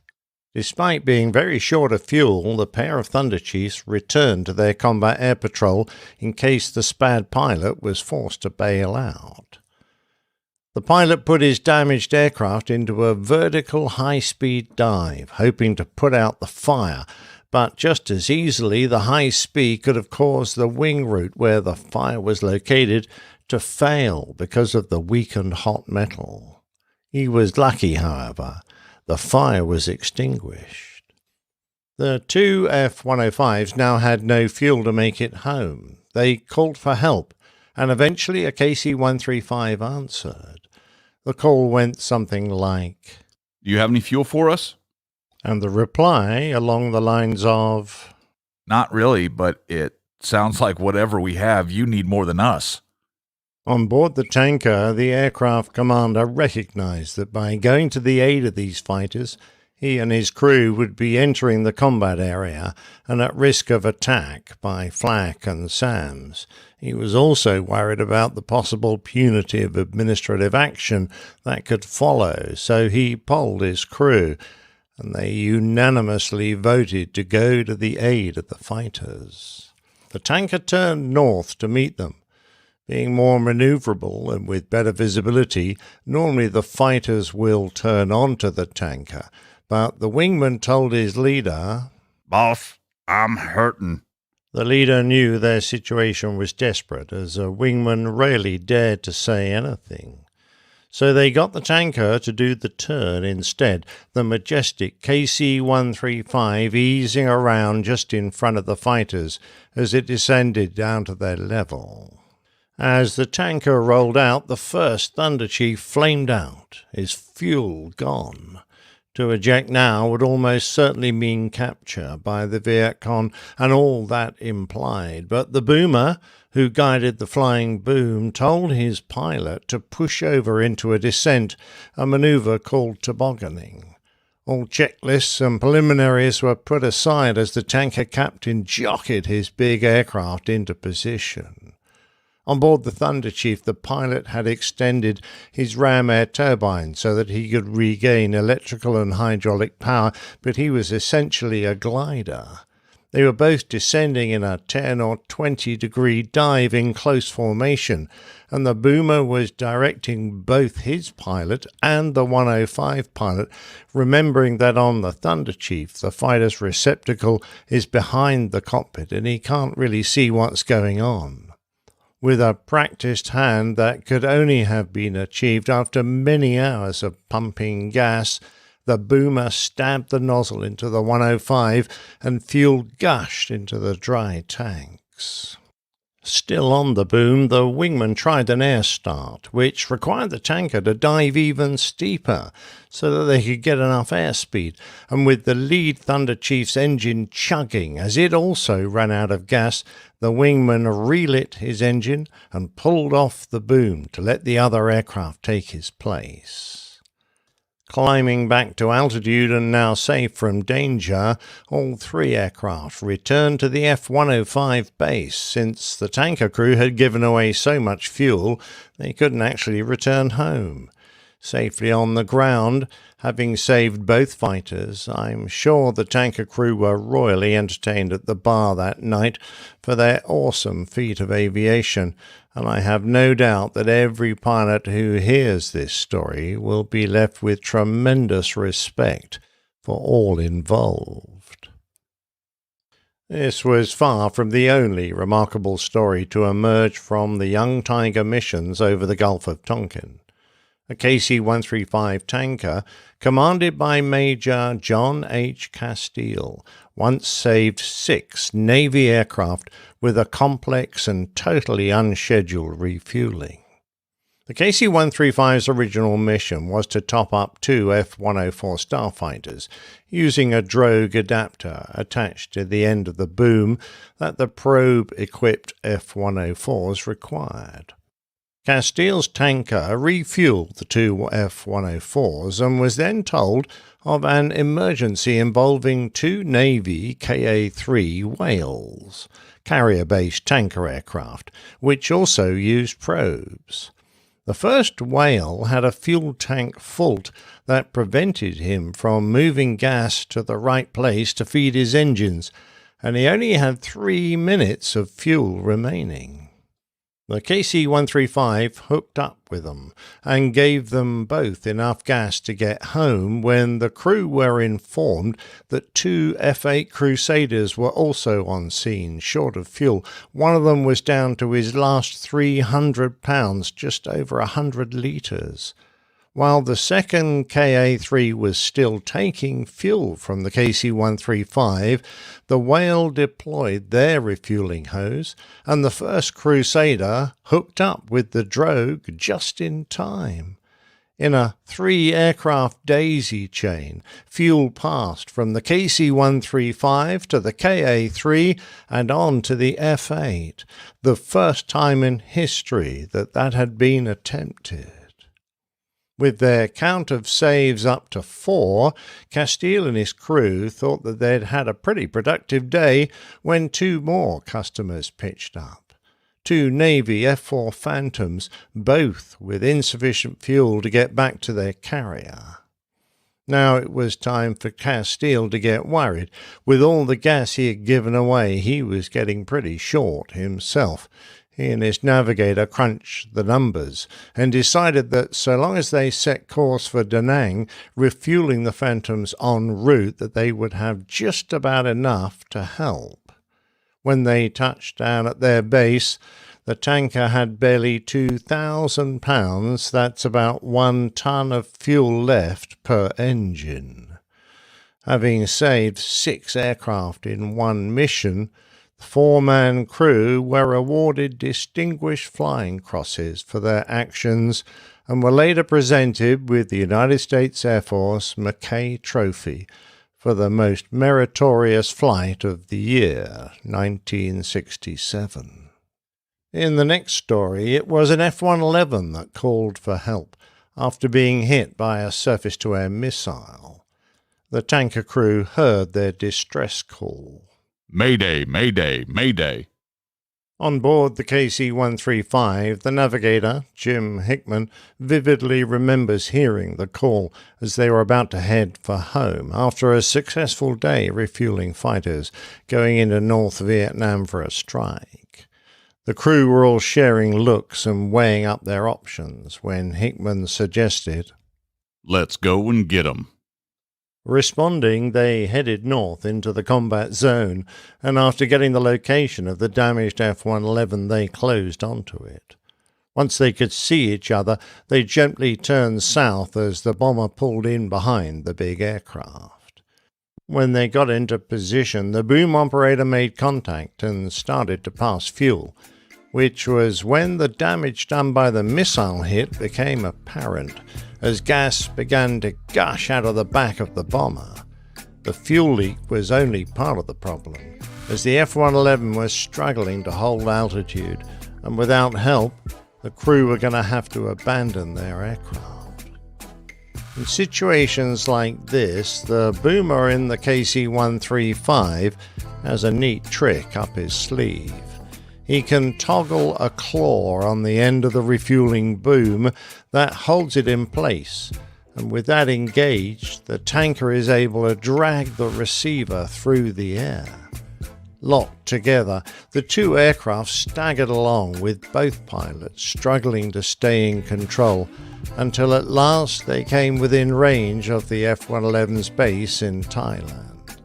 There they could safely decouple the aircraft and allow the bomber to make his own way safely home. Years later, a similar feat would save the crew of an F-4 Phantom that suffered problems with both engines mid-Atlantic during a deployment. With an engine out and major hydraulic problems, the Phantom could barely stay airborne, and it looked like they might have to eject over the icy waters below. Then the other engine began to fail. The F-4 was going so slow that the tanker had to lower its gear and flaps to match speed and to try to connect to the crippled fighter. As well as struggling to fly at such slow speed, the Phantom pilot couldn't turn right, but eventually the tanker was able to make contact and lock the boom into position. The decision was made to divert to Gander in Newfoundland, and the KC-135 dragged the crippled fighter for 500 miles until it was able to get down safely. The crew of the tanker became another recipient of the Mackay Trophy for outstanding achievement while on a routine refueling mission, saving a valuable aircraft from destruction and its crew from possible death. The work of the Young Tiger crews performed during the Vietnam War was monumental. With an average fleet of 88 tankers over a 7-year period, they performed nearly 180,000 missions, offloading 8.2 billion pounds of fuel. That's over 3,700 million tons. A staggering achievement, only surpassed by the hundreds of aircraft saves they achieved, preventing many of their fellow aircrew from falling into enemy hands.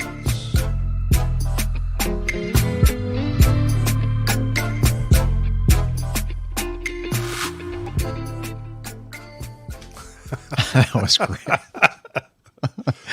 I'm sorry. You caught me dancing in the background. I love the music. Yeah, that was a great story. Wow, these tanker boys, they know how to do the job. Well, absolutely. And, they're rarely given the recognition they deserved. Yeah. And, of course, many of their feats, as I explained, they weren't really going to make them public, because they could have been given quite a severe punishment for doing some of the amazingly brave things they did during the Vietnam War. So I think it was brilliant. And thank you very much to Rob to give me a pointer towards that story. He told me about the two Thunder Chiefs. He wasn't sure if it was true or not. But yeah, when I found that, I found lots of stories, of bravery amongst the tanker crews of Vietnam. And, very impressive, very impressive. Well, just like I Haul Boxes says in our live audience, no one kicks ass without tanker gas. It's true. Well, very true, very true. And of course, we used to make fun of our tanker boys in the Royal Air Force as well. But actually, they were really appreciated by the United States Navy in combined operations that the RAF did with them during the Gulf War and other conflicts where the Royal Air Force and the United States, the US Navy have combined, because our tankers are all have probe and drogue systems. So, and particularly aircraft like the VC-10 have really great drogues. They're very stable, they're very solid, and they're much easier to refuel from than the carrier-based aircraft and buddy-buddy systems, which are lightweight and fly around in the breeze. Often very hard to make contact if the air isn't very smooth. I Haul Boxes also makes a pertinent comment, I think, regarding the future of aviation propulsion, and if we are kind of converting into electrical power plants. Will the tankers have like big, giant, long extension cords with big, giant plugs to absolutely. recharge I'm batteries? sure they will. Yeah, I'm sure that's how that would work. Okay. Yeah. Although he does say it may be more practical to carry a hamster running in a hamster wheel generator. There we go. There was a picture They of will that. run forever. Anyone who's ever had a hamster knows in the middle of the night that thing is like squeaking away. Yeah, but you have to kind of consider how much food, hamster food, you have to. You think that'd be a weight and balance issue? It might to be. feed them. Yeah, how many tons of that, and how many of those little hamsters you have to have? I don't know. So he also says maybe just until someone figures out how the turbo encapsulator works. Yes. Well, we're working on that here at the APG.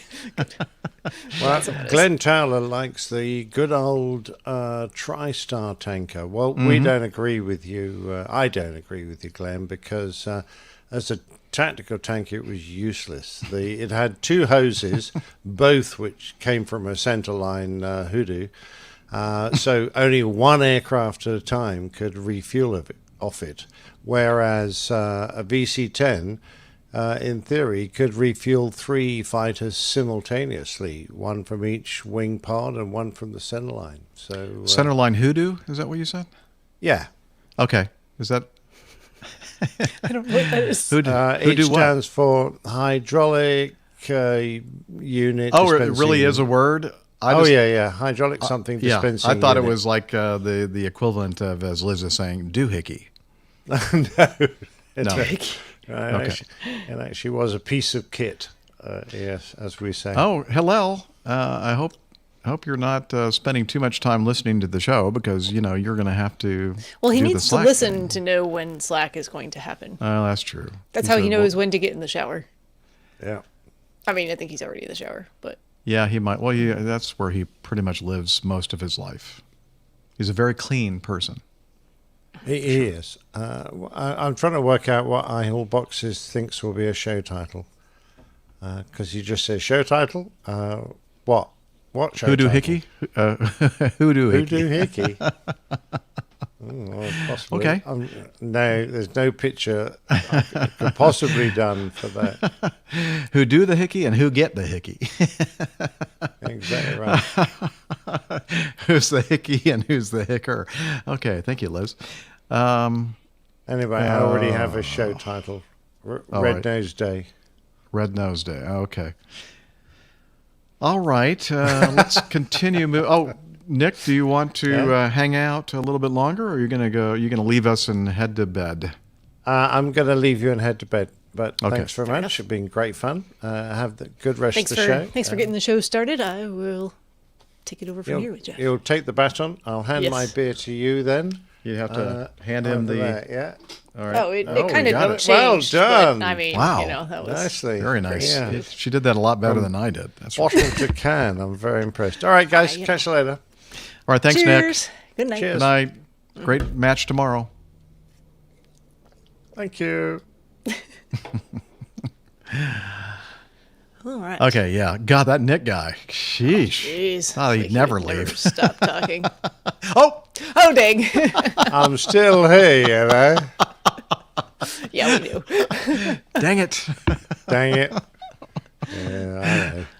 All right, You know I'm we love really you. going this time. Okay. Sure. Bye. Bye. Have I ever told you how much I love Captain Nick? He's such a great guy. He's like Not my what you best said friend the other day. ever. Shh. He's still there. Still there. We see you, Nick. Oh, he's doing the innocent, like, who, me? Pretending like he doesn't hear what we're saying. Okay, I gotcha. All right, let's continue on with Mark Van Ram.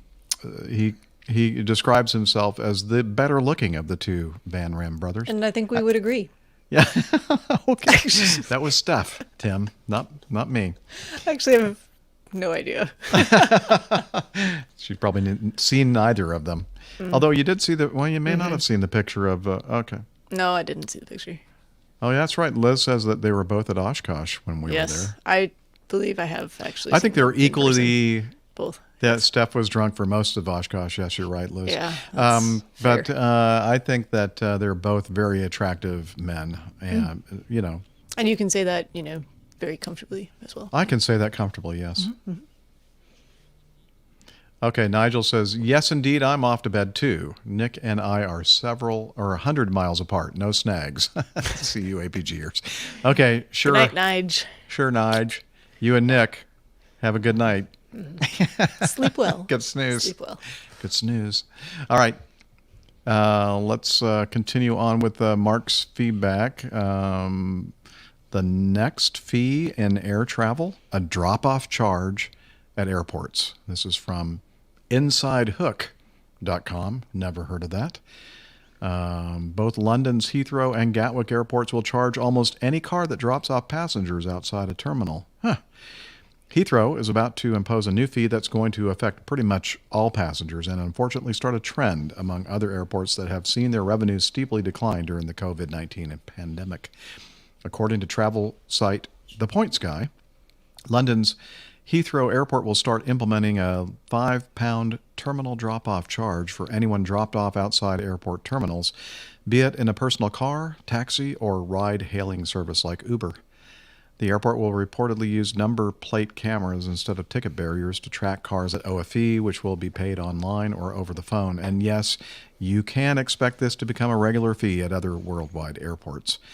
A similar fee was introduced at London's Gatwick Airport earlier this year. As for getting around the charge, well, if you're simply picking up someone, you don't have to worry if you are already correctly following airport rules. This will not impact passenger pickup, which should continue via the car parks, as picking up passengers is not permitted on the terminal forecourts, the airport said in a statement. As well, you could use the long-stay car parks for drop-off and take a free shuttle bus, but really, that's not a great option for most harried travelers or hairless travelers. According to the Heathrow Airport website, this charge forms part of our updated surface access strategy. I call it the SAS, and Sustainable Travel Plans. Call it Shakedown. Shakedown, yeah. We updated these plans after reviews were conducted of all airport projects in light of the collapse in passenger numbers and experienced at Heathrow due to the impacts of the pandemic and the subsequent loss of £5 million a day. Ooh, that's a lot of money. This review included looking at surface access projects with the aim being that environmental impacts will continue to be prioritized and reduced whilst we also protect the business and jobs. This charge goes some way in helping us to achieve this. Earlier this week, Heathrow Airport announced cumulative losses of £2.9 billion related to the COVID-19 crisis. The new charge is expected to raise about $5. No, about 100 million pounds per year. Wow, that's a lot of money. 100 million pounds. That's a lot of money. Yeah. I think next they'll be charging just to board an aircraft. Airlines will do that. They'll take this and follow suit. Yeah. $2, £2 to just walk on the airplane and for the privilege of flying. I think that it should go a ways to maybe thinning out some of the traffic for dropping off folks at the airport. Maybe. I mean, Maybe. how else are you? I mean, so public transportation, if your airport has good public transportation options, is a good way around this. But there are a lot of airports. I'm not saying Heathrow and Gatwick. I don't know all the details there. Heathrow a little bit more, obviously, than Gatwick. Yeah. But other airports around the world, I'm thinking of my home airport, there's not a public transportation option, and you can't really walk from like the main road. It's not really a safe place to be a pedestrian. So you have to kind of get dropped off. And like getting in one of those parking decks and then riding the shuttle bus. Well, they do like have, there's free parking in the parking deck for the first, actually I think it used to be 2 hours. They might have reduced it back to a half hour. But that's also because there's a lot of construction happening and they wanted to reduce vehicles. Construction at Charlotte Airport? Come on, Steph. That never happens. It's only been going on for the 32 and a half years I've been flying. The entirety of its existence. I know. Yeah. It's crazy. A small amount of construction. And by small amount, I mean like they're completely redoing the terminal now, like the main concourse. Yeah. I'm wondering what Neville has to say about this situation. But I do appreciate choice Charlotte's their charges for parking. They are amongst the lowest in the country. And they recently raised their prices, so now it's like $12 for daily parking. And that's like the upfront close stuff, too. No, the hourly deck is $24 a day now. It's like 20. Okay. Well, that £5 drop-off fee, I mean, I think most of us would go, okay, yeah, I'll pay it, whatever you want, just so I can get up there and get my passenger out of my car and on their way. The passenger should pay it to you. Well, that's true. They should. They don't. They never do. No. Let's see. Let's continue on with this from Jeff. I don't remember sending this in. You sent feedback? Yeah, well, when we lack feedback, and I know that Liz gets a little, nervous when we don't have enough, so I had to say, no, this is not me. I don't know what Jeff this is. Let me look. Maybe I can figure this out. Jeff, note info. This is, Jeff Dangle. and the his website address. Oh, that's what I was thinking. Jim, was it Jim Dangle? Lieutenant Jim Dangle. Maybe this really is Jeff Dangle. Huh. I thought it was just a joke or something. Okay. Yeah, sorry, Jeff. That's your real name, Dangle. I love it. I wish I were Jeff Dangle, actually. Liz is laughing so hard, I think she has literally fallen on the floor. Yes, she fell out of the screenshot. She may. Okay. Anyway, Jeff Dangle, if that's your real name, says, "Hi, crew. I love the podcast. It's been a long time since I wrote in. My daughter was on a BA flight landing in Heathrow today, and she told me that the flight went around after the wheels touched. Any speculation on why this would occur? They went around and landed uneventfully with no explanation from the crew." I don't like that part of his feedback. Is this something which is standard practice on an airliner? I'm sure it could happen. The going around or the lack of explanation? Yeah, I think the former, yes, the latter, no. I would think that at a busy airport like Heathrow, it wouldn't be something like another aircraft on the runway after being cleared to land, but it wouldn't be something like, yeah, I think it would be, actually. Actually, yes. Yeah, I think that it probably was that situation there where another aircraft was still on the runway and they were directed to go around. And one of the things, well, I'll let Steph talk about go arounds and touching down and that kind of thing. Me? If you want. I mean, Actually, or maybe not. I was going to let you talk about it in Okay. the passenger jet because Yeah, it's that's a little true. I'm different more than, in the Part 121 area. Yeah, I don't know all of your. I mean, for us, it's not a big deal if you touch down and need to go around. Just add power and make sure it's configured correctly and go. You know, for us, neither. In fact, we're always trained that if you initiate a go-around procedure before you have touched down, it's possible, Expect to touch especially down, in yeah. low visibility approaches, that it's not uncommon that the wheels will touch down. In the process of the go-around procedure, but you're still continuing The go-around. Now, if you're still in that landing mode and you have the speed brakes armed and everything else, where touching down is going to cause a weight on wheels signal and the spoilers come up and everything else, then you are committed to actually landing. But if you're in a situation where on short final you're not that far above the ground, you start the go-around procedure, you're basically disarming those spoilers from deploying when the wheels touch. So, and the thing that is most concerning to me about your feedback, though, Jeff, is not doing the go-around and the wheels touching down, which most people might think is the most concerning, but not really. What's most concerning is the fact that the crew didn't come on after that and explain what happened. Yeah. That should have been what occurred. Some sort there. of like, everything's fine. That was whatever it was. There was this, that, or the other issue. No big deal. Can come back and land. Yeah, but for us, Steph. Oh, Liz is making a good point. She said that you probably should have made a PA and said it was Adam Spink's fault. That's what I would have done at Heathrow for sure. At Heathrow, yes. For sure. Well, folks, we wanted to land, but we were directed by Adam Spink to go around. Yeah, Adam so please in the control contact him tower. In the control said, tower. Nope, you're not landing on my watch. So, yeah. You were going to say something about. I was going to say something really profound. Really profound. I just don't remember what that about is. go-arounds. About go-arounds. They're just, they're a normal procedure. There's something that you. Oh, I was going to say for us, for Steph and I, going around is not, it's just part of our job. It's like, that's what happens sometimes. But for somebody that doesn't fly that often, that it could or be even for someone who does. So, or even for we've somebody kind of talked who- about this where it's not that common of a occurrence. Right.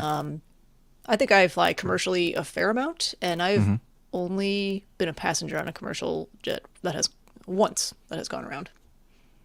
I hate to say this because now I know what's going to happen because of my next trip. I'll probably have to go around like 5 times on the darn trip. But I don't even remember the last time I've had to perform a go-around procedure in the real airplane. Now in the simulator, you do them a lot because that's kind of one of the reasons why you go into the simulator. I fly at a uncontrolled airport with obstacles and hazards and other aircraft, and sometimes they talk on the radio and sometimes they don't. So go-arounds happen, I don't know, probably once a month.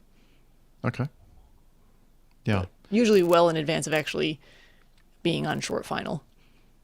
The approach gets broken off.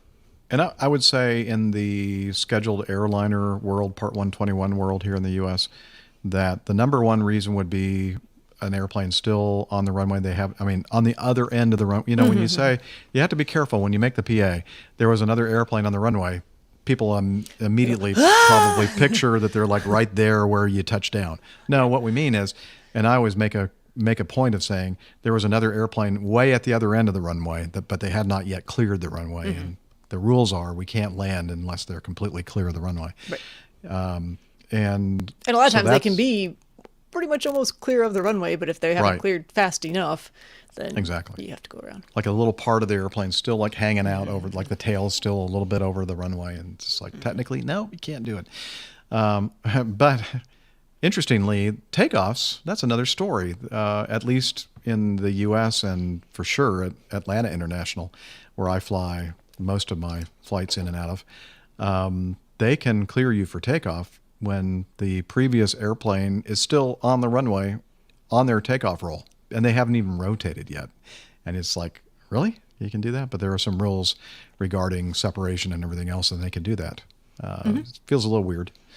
But probably the second reason that most go-arounds occur, or most common, thank you, Liz, or was that you, Seth, that said that? Not your me. voices now are like being the same. Or We're they're, the same they're person. sounding. Are you? Whoa. How would you know? Wow. Oh, because I see both of you in my video. Oh, darn. The second most likely reason for a go-around would be for an unstabilized approach. Not necessarily completely unsafe, but you might have gotten yourself into a situation where you just, weren't at the right speed, or the configuration wasn't complete by a certain altitude, and then you just go, we're not stabilized. We have not met our stabilized approach criteria, and we need to go around. Sure. And I would say those two. Now, as far as go-arounds and missed approaches and that kind of thing with instrument procedures, honestly, they really don't happen very often. And again, that's one of those things where we see that mostly when we're in the simulator doing our Milking an idle thrust approach. Okay. Neil says motorbikes on the runway. That actually is the number one reason that most go-arounds occur. Good point. I forgot about that one. Motorcycles on the runway. Yes. Mohammed says, you're talking about the U.S. rules in Dubai. Aircraft landing while the first haven't vacated yet is allowed by the regulator with terms and conditions. Terms and conditions. Terms and conditions may apply. I'm glad you said that stuff, because I had no idea what TNC I'm means. pretty sure that's what he means. That sounds reasonable to me. Okay. Yeah. Again, that's why I said it was in the U.S. I don't know what the rules are around the world. Anyway. All right. Well, thank you, Jeff, for the feedback. And I'm sure that you explained to your daughter. Who was it? Daughter. That what had happened. And I'm sure she was assured by. Yes, we do love your name, whether it's real or not. If it is real, that's even better. We're referring, I would imagine that he understands we're referring to the show Reno 911 with Officer Dangle. Dangle. Mm-hmm. Yeah. A lot of people have said that Is that your doppelganger? That is my doppelganger, apparently. I do have those short shorts. I love them. He's wearing them now, folks. Yep, and I'm dangling. All right. And Liz fell off her chair again. I think she's actually collapsed this time. She's laughing pretty hard. Uh-huh. Okay. Let's continue on with some feedback from Robert. He sent us some audio feedback, and we have some overlays to go along with it. So here we go.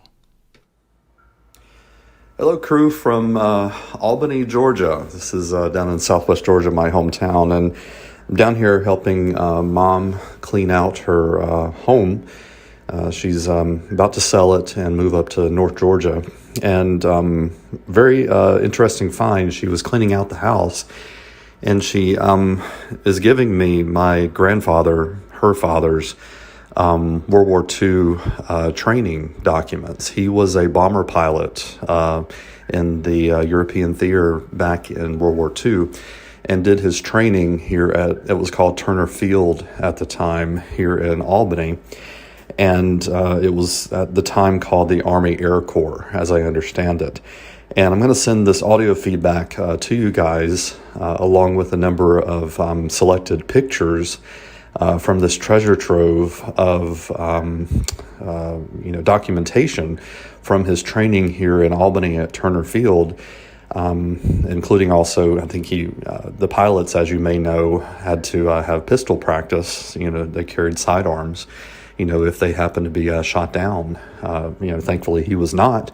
He survived, raised a family, became a pharmacist here in the community, and retired here, and lived a really nice life and was well liked in the community here.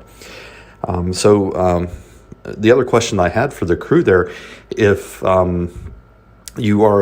you know of any other veterans groups or any other pilots groups who may be interested in sitting down with me to go through all of this documentation together, would love to share it, in full length of the story. There is also a story when my grandfather ended up in assisted living just north of here in America, Magnolia Manor. He ended up finding out there was another gentleman there that also fought in the war. And so the Albany Herald, the newspaper here, did a story on that a number of years ago about Mr. Barrett and the two gentlemen there that, became really good friends as they were in assisted living, before they ultimately, I believe, passed there, part of our greatest generation. So I think it's a really cool story. And I'm really glad that Mom, found this and, is passing it on to me, because I really love these stories. And I thought that, you guys being past, military aviators and now, airline pilots, would really enjoy this story. So I'll send over the selected pictures. Love to connect with you guys over email and see how we may be able to share more of this story in another fashion. Otherwise, Mom actually retired herself last month. We, as long as the COVID test pass, are going to be making our way up to Calgary, to Banff, Canmore, and I still can't quite pronounce. I think it's a Aboriginal Canadian tribe name, but making it to the Canadian Rockies for her vacation for her retirement this week, going up on Air Canada, coming back on the WestJet. And so looking forward to that and getting to some cooler weather. It is quite hot down here in South Georgia, even hotter than Atlanta.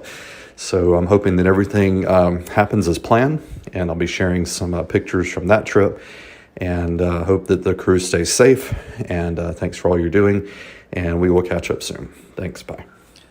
Uh-oh. Liz is telling me, Robert, that it's kind of hot up there. Forest fires and stuff too.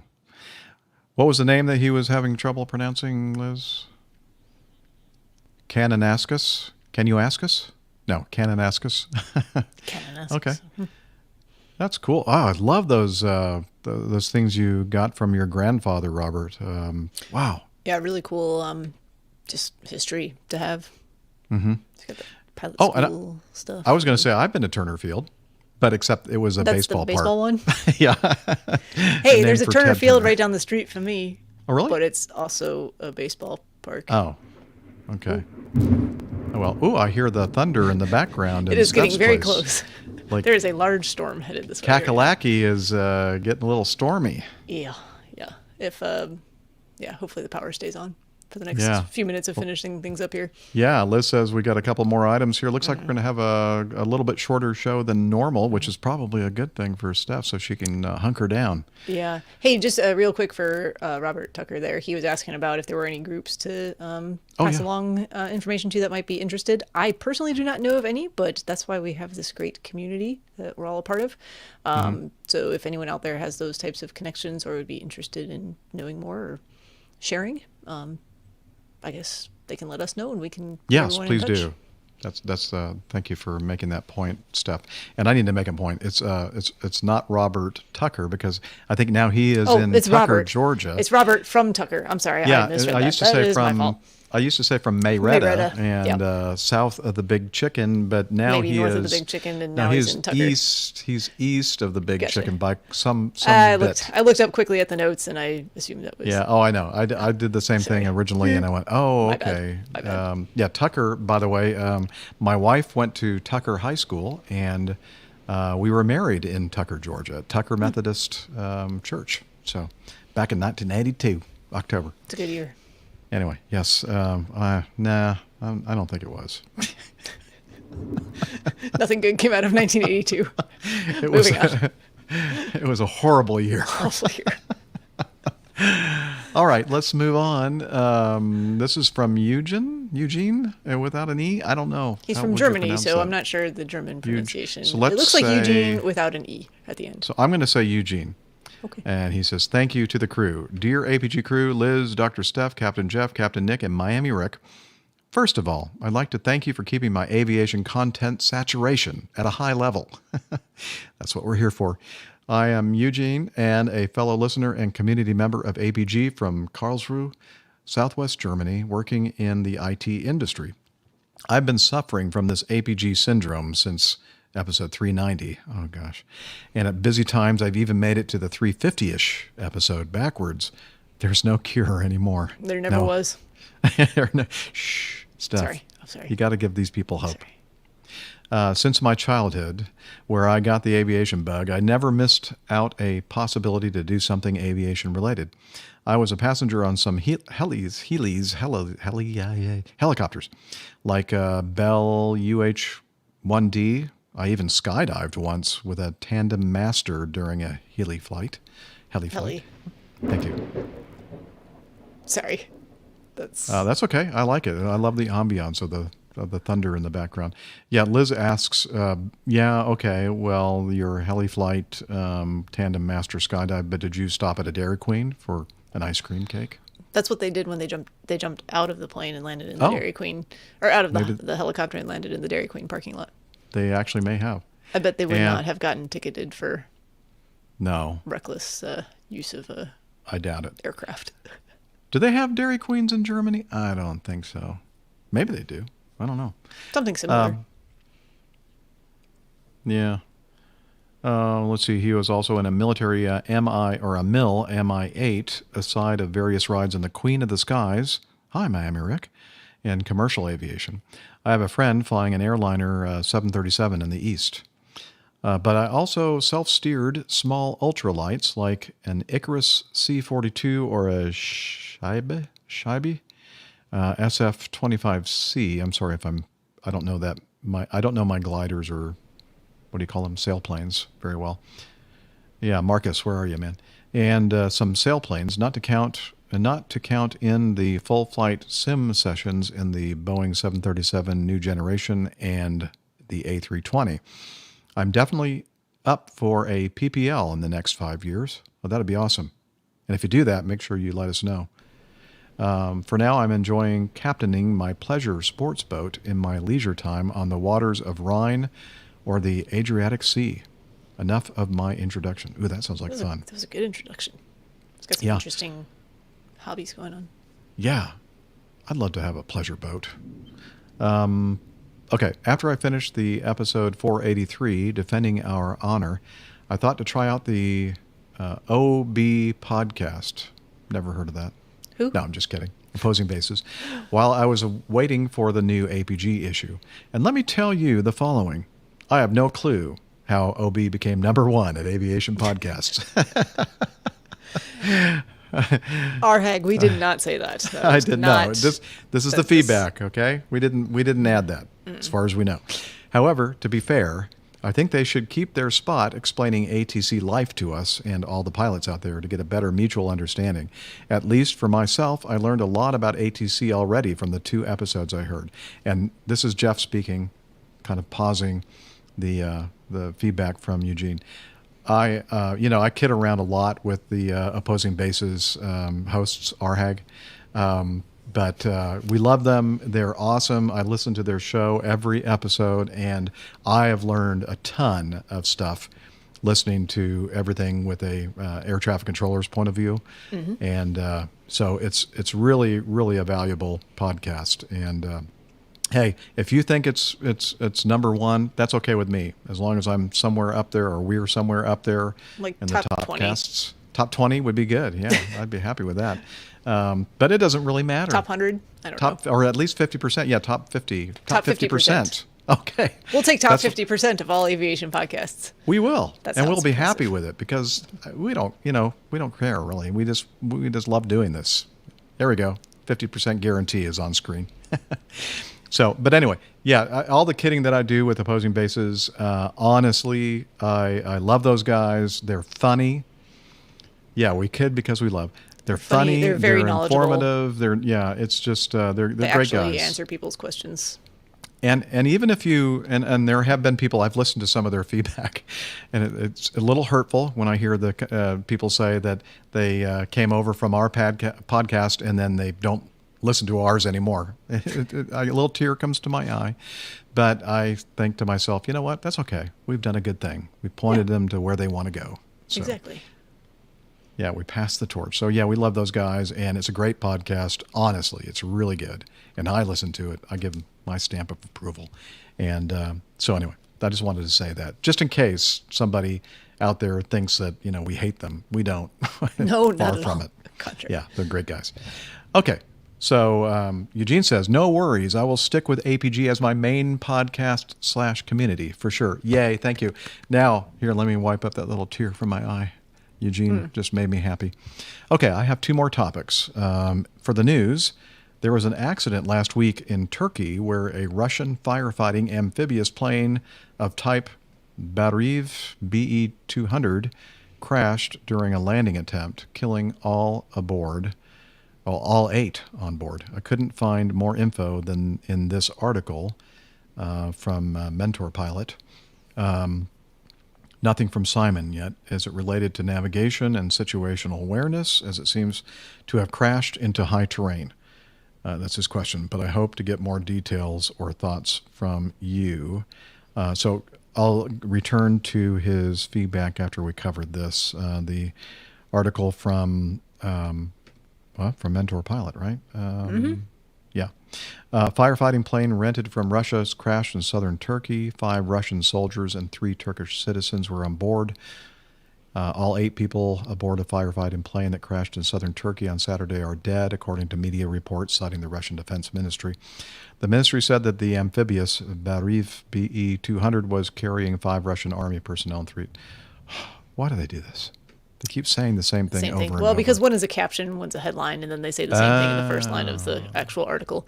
But there's not a lot I read the article, there's not a lot more than what Eugene has already kind of summarized for us. So, I mean, anything that we would guess at would be just guessing and speculation, unfortunately. Have there been issues with situational awareness being lost and CFIT? Controlled flight into terrain events, certainly. Does that mean that this was what happened here? Not necessarily. There could have been some other flight control problem or mechanical problem. Hopefully we do get some more details. Yeah. Yeah, as Liz is saying, when you have forest fires, the smoke really limits visibility in a way that's quite different from the normal types of obstructions to visibility, like mist and cloud, water vapor and that fog, that kind of thing. Smoke is like a different animal, and it's not. It changes good. the colors get different. It just casts a different light on everything. Yep. Plus, it smells like smoke. Anyway, yeah. So yeah, we don't know. Hopefully, we'll hear something more about that. I'm wondering why were there 8? That seems like a lot of people on board a firefighting aircraft. I don't know. Yeah, I don't know. But I don't know. I don't really know that operation very well. So, anywho, his second point I would like to point you to the missing SSL certificate on your website, airlinepilotguide.com. Okay, busted. This might be one reason why Google rates you down in search results, as they always rank websites. You know what? I'm not going to read the rest. Thank you for being concerned about that. I do need to do something about that. However,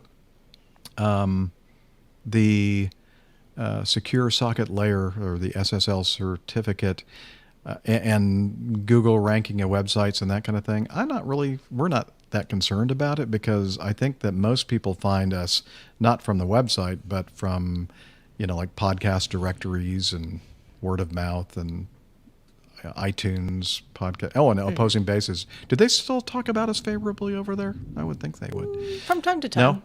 Okay. There's some no. There's some mixed slander and light hazing. Think they kind of give us a little taste of our own medicine, I think, occasionally. Oh, yeah.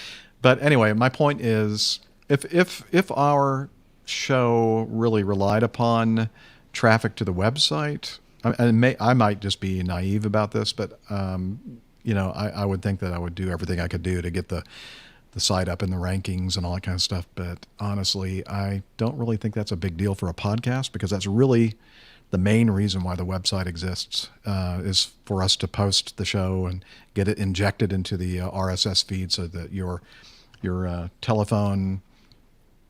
Oh, and sell massive amounts of merchandise. By the way, that latest $1 million deposit to the account, Liz, can you take care of that from all the T-shirts that we're selling and mugs? And okay, it's already in the system. I was looking around for my merch here, and I don't have any readily at hand. We don't really make, if you're new. there is a way to get merchandise like the Acme Air shirts and that kind of thing. But I always try to set it up. I don't want to. I used to be a T-shirt printer on the side. That didn't work out very well as a business. But we basically sell this stuff at a minimum markup. And some of these places that you sell through, like Redbubble and Teespring and that kind of thing, they won't let you just sell it for zero profit. Or markup. They force you to like a minimum bit of markup there. But I would just as soon just, whatever it costs us for you to have, we're not trying to make money, basically, bottom line on T-shirt. And we're not really actually trying to make money on anything. We're just, yeah, well, Liz says, yeah, maybe I shouldn't say that. No. Okay, I will not say that. So anyways, Anywho. I Haul Boxes has 2 good comments, according to Liz. I don't know. You be the judge. The firefighting heat. The heat also gives you a locally increased density altitude. Oh, correct. Good point. That could be critical for an airplane like that. And most engines don't take hot air and ashes well. Oh, yeah. Good point. Performance is definitely affected, right? So certainly good considerations. Also kind of conflicting from the actual article. It said they were... It occurred as it was about to land, but also happened in the high terrain too. I'm not sure what the terrain around the actual airport looked like or how close they were to the actual fire, but at any rate, these are all considerations. It could be like obscuration and controlled flight into terrain. Yeah. Or, as you mentioned, that locally increased density altitude, if the fire was nearby and the temperature was significantly elevated. So many performance considerations. Yeah. So many things could have been a factor here. Anyway, he says, apparently, Eugene, he says, if you want help with the certificate, I may know a U.S. web hosting provider who does do this for you. Sorry for the shameless plug. So he must work for... Hey, Eugene, honestly, contact me. Call me. And we'll have your people talk. call my people. Have your people call my people. We'll set up a meeting. Yeah, Liz will take care of it. She's shaking her head like... yeah, she's saying no. Vigorously. Anyway, Eugene says, that's it for me. Thanks very much for all you do and your efforts. Keep the blue side up, tailwinds, and endless IPAs. Boy, I love all that. Endless IPAs. Oh, and he also says, special thanks to Nick for all the great plane tales. I enjoy listening to all of them. Yeah. We will make sure he gets that comment. I'm definitely sure that he'll get that message. I'm sure. So thank you, Eugene, or let us know. Send us some audio feedback and let us know how to pronounce your name. All right, and then looks like the last item in our feedback is from Ben from Fortress, Australia. He says, and he recorded a brief follow-up for Ladon's episode 484, our last episode, query about the Airbus side stick. So we're going to take a listen to that. Now, which one of these was the one that I was going to? I think it's this one here. Hello, APG crew. Ben from Fortress, Australia here with a follow-up for Lyden's query in episode 484 regarding the Airbus side stick logic. A little about me to start. I've done about 6,700 hours on the 330 and then grabbed a slot on the 380 where I did 925 hours before I was abruptly stood down in March 2020 due to the COVID situation, and currently still remaining stood down as of August 2021 due to the ongoing border restrictions imposed here by the Australian government. Anyway, so for the Airbus side stick, a flight crew member can deactivate the other side stick and take full control by pressing and keeping pressed the red side stick push button. To deactivate the other side stick, the flight crew member must press their side stick push button continuously for 40 seconds, after which the other side stick is permanently deactivated until any flight crew member presses their side stick push button. If both flight crew members press their side stick push button, the last pilot to press gets the priority. If the captain presses their side stick push button, priority left call out is triggered and a red left pointing arrow illuminates in front of the first officer. If the FO subsequently moves their side stick, a green captain light illuminates in front of the captain. Likewise, priority right call out is triggered and a red right pointing arrow illuminates in front of the captain if the FO presses their side stick push button.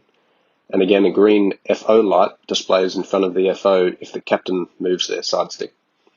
If both flight crew members use their side sticks simultaneously, their orders are algebraically added and Dual input. call out is triggered, and the captain and FO green lights will both flash on the glare shield. On the ground, after engine start, the side stick position indication appears on both PFDs, the primary flight displays, and displays the sum of both side stick orders. This indication disappears after liftoff. The flight control laws will limit the combined order to the equivalent of the full deflection of one side stick. And if the captain's side stick is held full left deflection, demanding a full left roll rate, and the FO's side stick is held full right deflection, demanding a full right roll rate, the wings should remain level.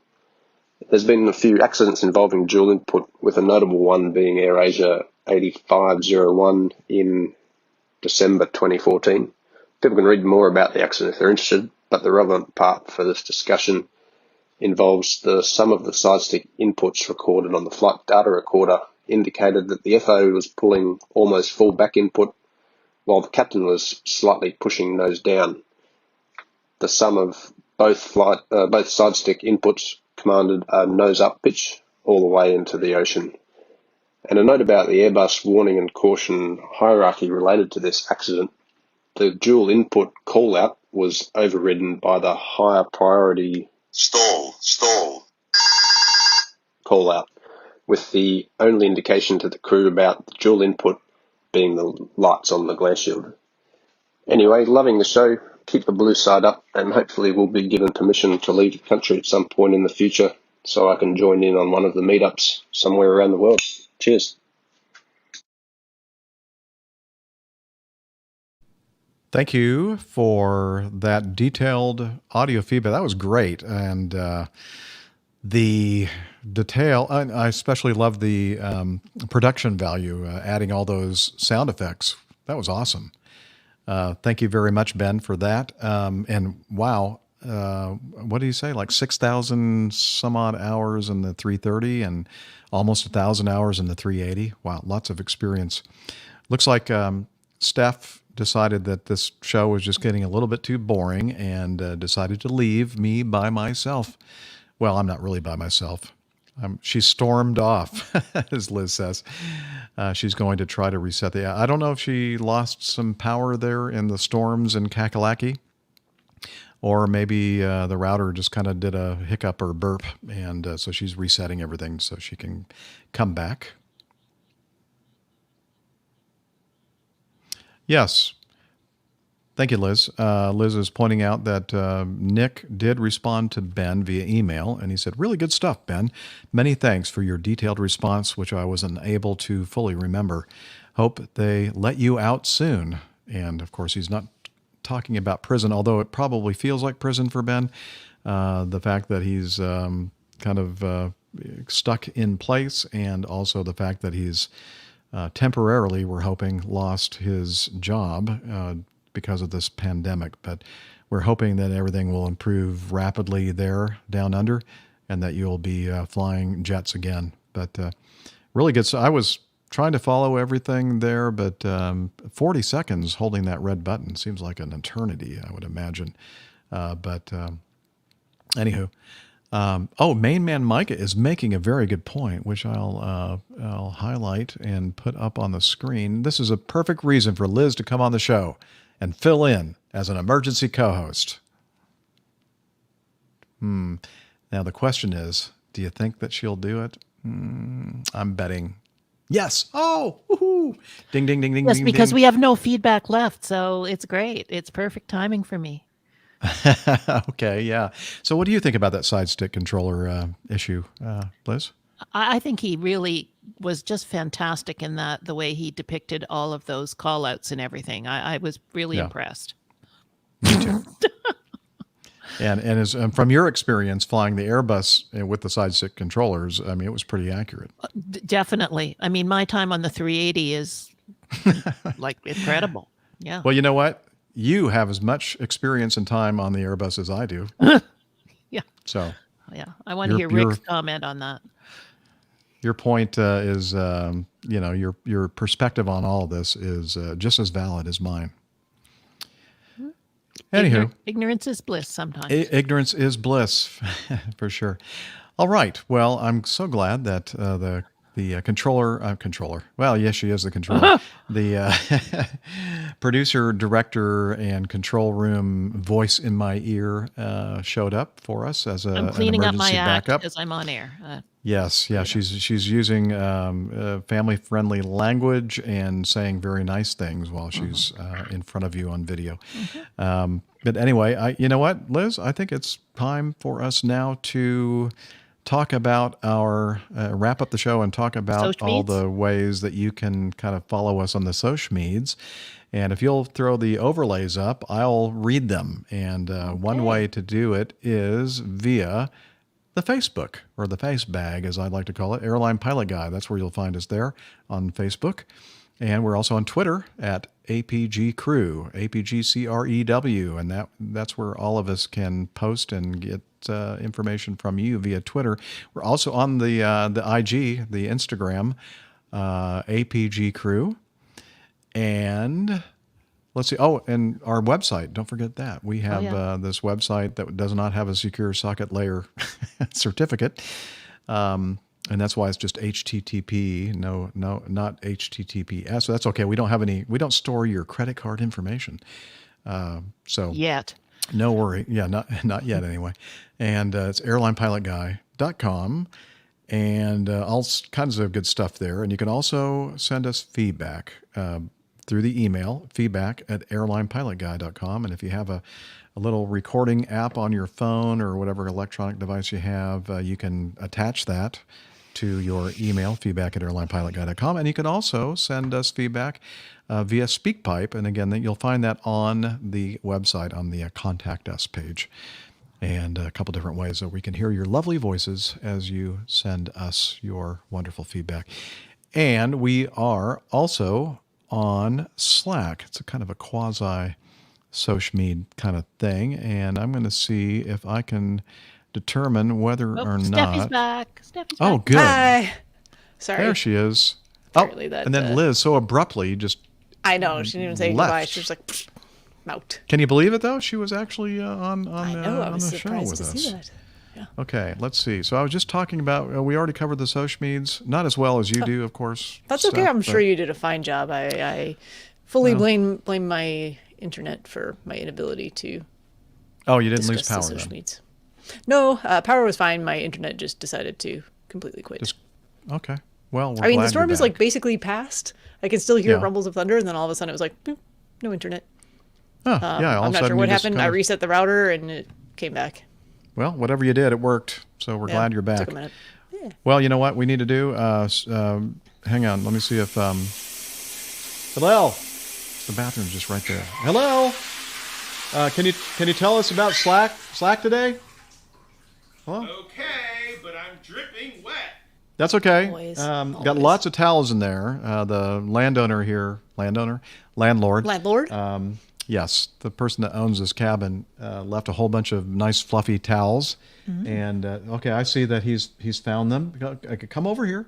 All right, sit down. Just don't get water all over everything. All right. Now tell us about Slack. APG listeners, please join us on our Slack team. Slack is a communication, coordination, and sharing platform that works on your mobile, laptop, or browser. On Slack, we share news and ideas. We suggest episode and Plain Tales topics. We plan events and meetups. To get into the Slack team, please email me at slack@airlinepilotguy.com. That's SLACK, Sierra Lima Alpha Charlie Kilo @airlinepilotguy.com. Or send me a tweet with your preferred email address to @Hillel, and I'll send you an invitation. That's Hillel, spelled Hotel India 11 Echo 1, and see you in Slack. Thanks a lot, Hillel. Appreciate it. You've got to try these towels. I know. Aren't they great? All right. You know what? You know what we should sell though on the website in the store. What should The we sell? Hillel loofah burrito thing. Yes, we should. I need to. Hillel, you've done your job, so get out of here. Yes, the loofah burrito is definitely something that we should have in That the would be a hot item. on the store. Fast seller. We can get Acme Limited- Air like stenciled on Limited quantities. I don't know. it. All right. Collector's well, items. And unfortunately, Liz has left the control room, but we're still going to talk about her even behind her back. And we want to give a big round of applause to Liz for doing all the work that she does behind the scenes, each and every show and between shows mostly. And also pinch hitting for Steph today when her internet decided to go crapola on us. APG. Oops, that's enough. Hello wants to tell us about Slack again. You've done enough. He's very enthusiastic about He is Slack. very enthusiastic about Slack. And we're very enthusiastic about you, our listeners. Thank you so much for listening to our show and sending us feedback and reviewing and giving us good reviews. We And love you guys. we really do. We love you. And we can't wait to hang with you next week at this same bat time and same bat channel. We're not sure about the time. I wouldn't we'll be. do the same bat time. It's probably going to be wrong. It'd probably Just be but wrong, watch the yeah. calendar. Yeah. APG Crew calendar. And you can see the calendar Notifications on Twitter and Facebook. All that and stuff. Good stuff. Yeah. Exactly. To be fully informed of all the APG goodness. And with that, we're going to sign off and wish you clear skies, unlimited visibility, and tailwinds. Take care, and God bless. Talons Douglas. Ding. Ding. Wow. There must be an emergency going on in the control room. Yeah, She's still think out there of her probably position. was. No, she had to take Poppy. Yeah, Poppy was probably having a little urinary emergency. Mm-hmm. Yeah. Okay. Well, we That's okay. carried on without her. That's okay. We made it. Through thick and thin, we was tough. make it. Yeah. All right. Well, that's it for the show. And thank you so much to our chat roomers, our trollers. Let's see. Trollers. Yes, Trolls? on the Lufarito. And personally certified by Hillel. And signed. But you'd have to pay a little bit extra to get the signed. The signed by Hillel. Lufarito. Yeah. That's funny. Show titles, anyone? I think that. Did we Nick- decide on something? I think Nick was has one? already kind of set on something about the red noses. He was making fun of my red nose. I went out on a long walk. I don't know if you heard that, but I did not. I did not have any sunscreen on me and did not have a hat. And I did all the things that were wrong when you go out in the middle of in midday with not a cloud in the sky, walking 7 miles along the lake, this beautiful lake that I live. Proud of you for walking 7 miles, but next Oh time yeah, some me too. sunscreen. Yeah, I kind of realized about when I turned around, I must have had like a little bit of a breeze, a headwind, where I didn't feel like the sun was really coming down on me. And then when I turned around with the breeze to my back, then I felt all the sun coming on my back of my neck. Back of your neck, yeah. Everything else. I thought, oh, that was dumb, Jeff. And now I got to walk all the way back. So anyway, there you have it. And we have a show title. Thank you, everyone in the chat room for hanging with us. We do appreciate it. We really do love you. And we're glad you're here. Oh, we did mention the, I just saw Micah there. We did mention the Innovations in Flight, the fact that Micah and Max aren't going to be there.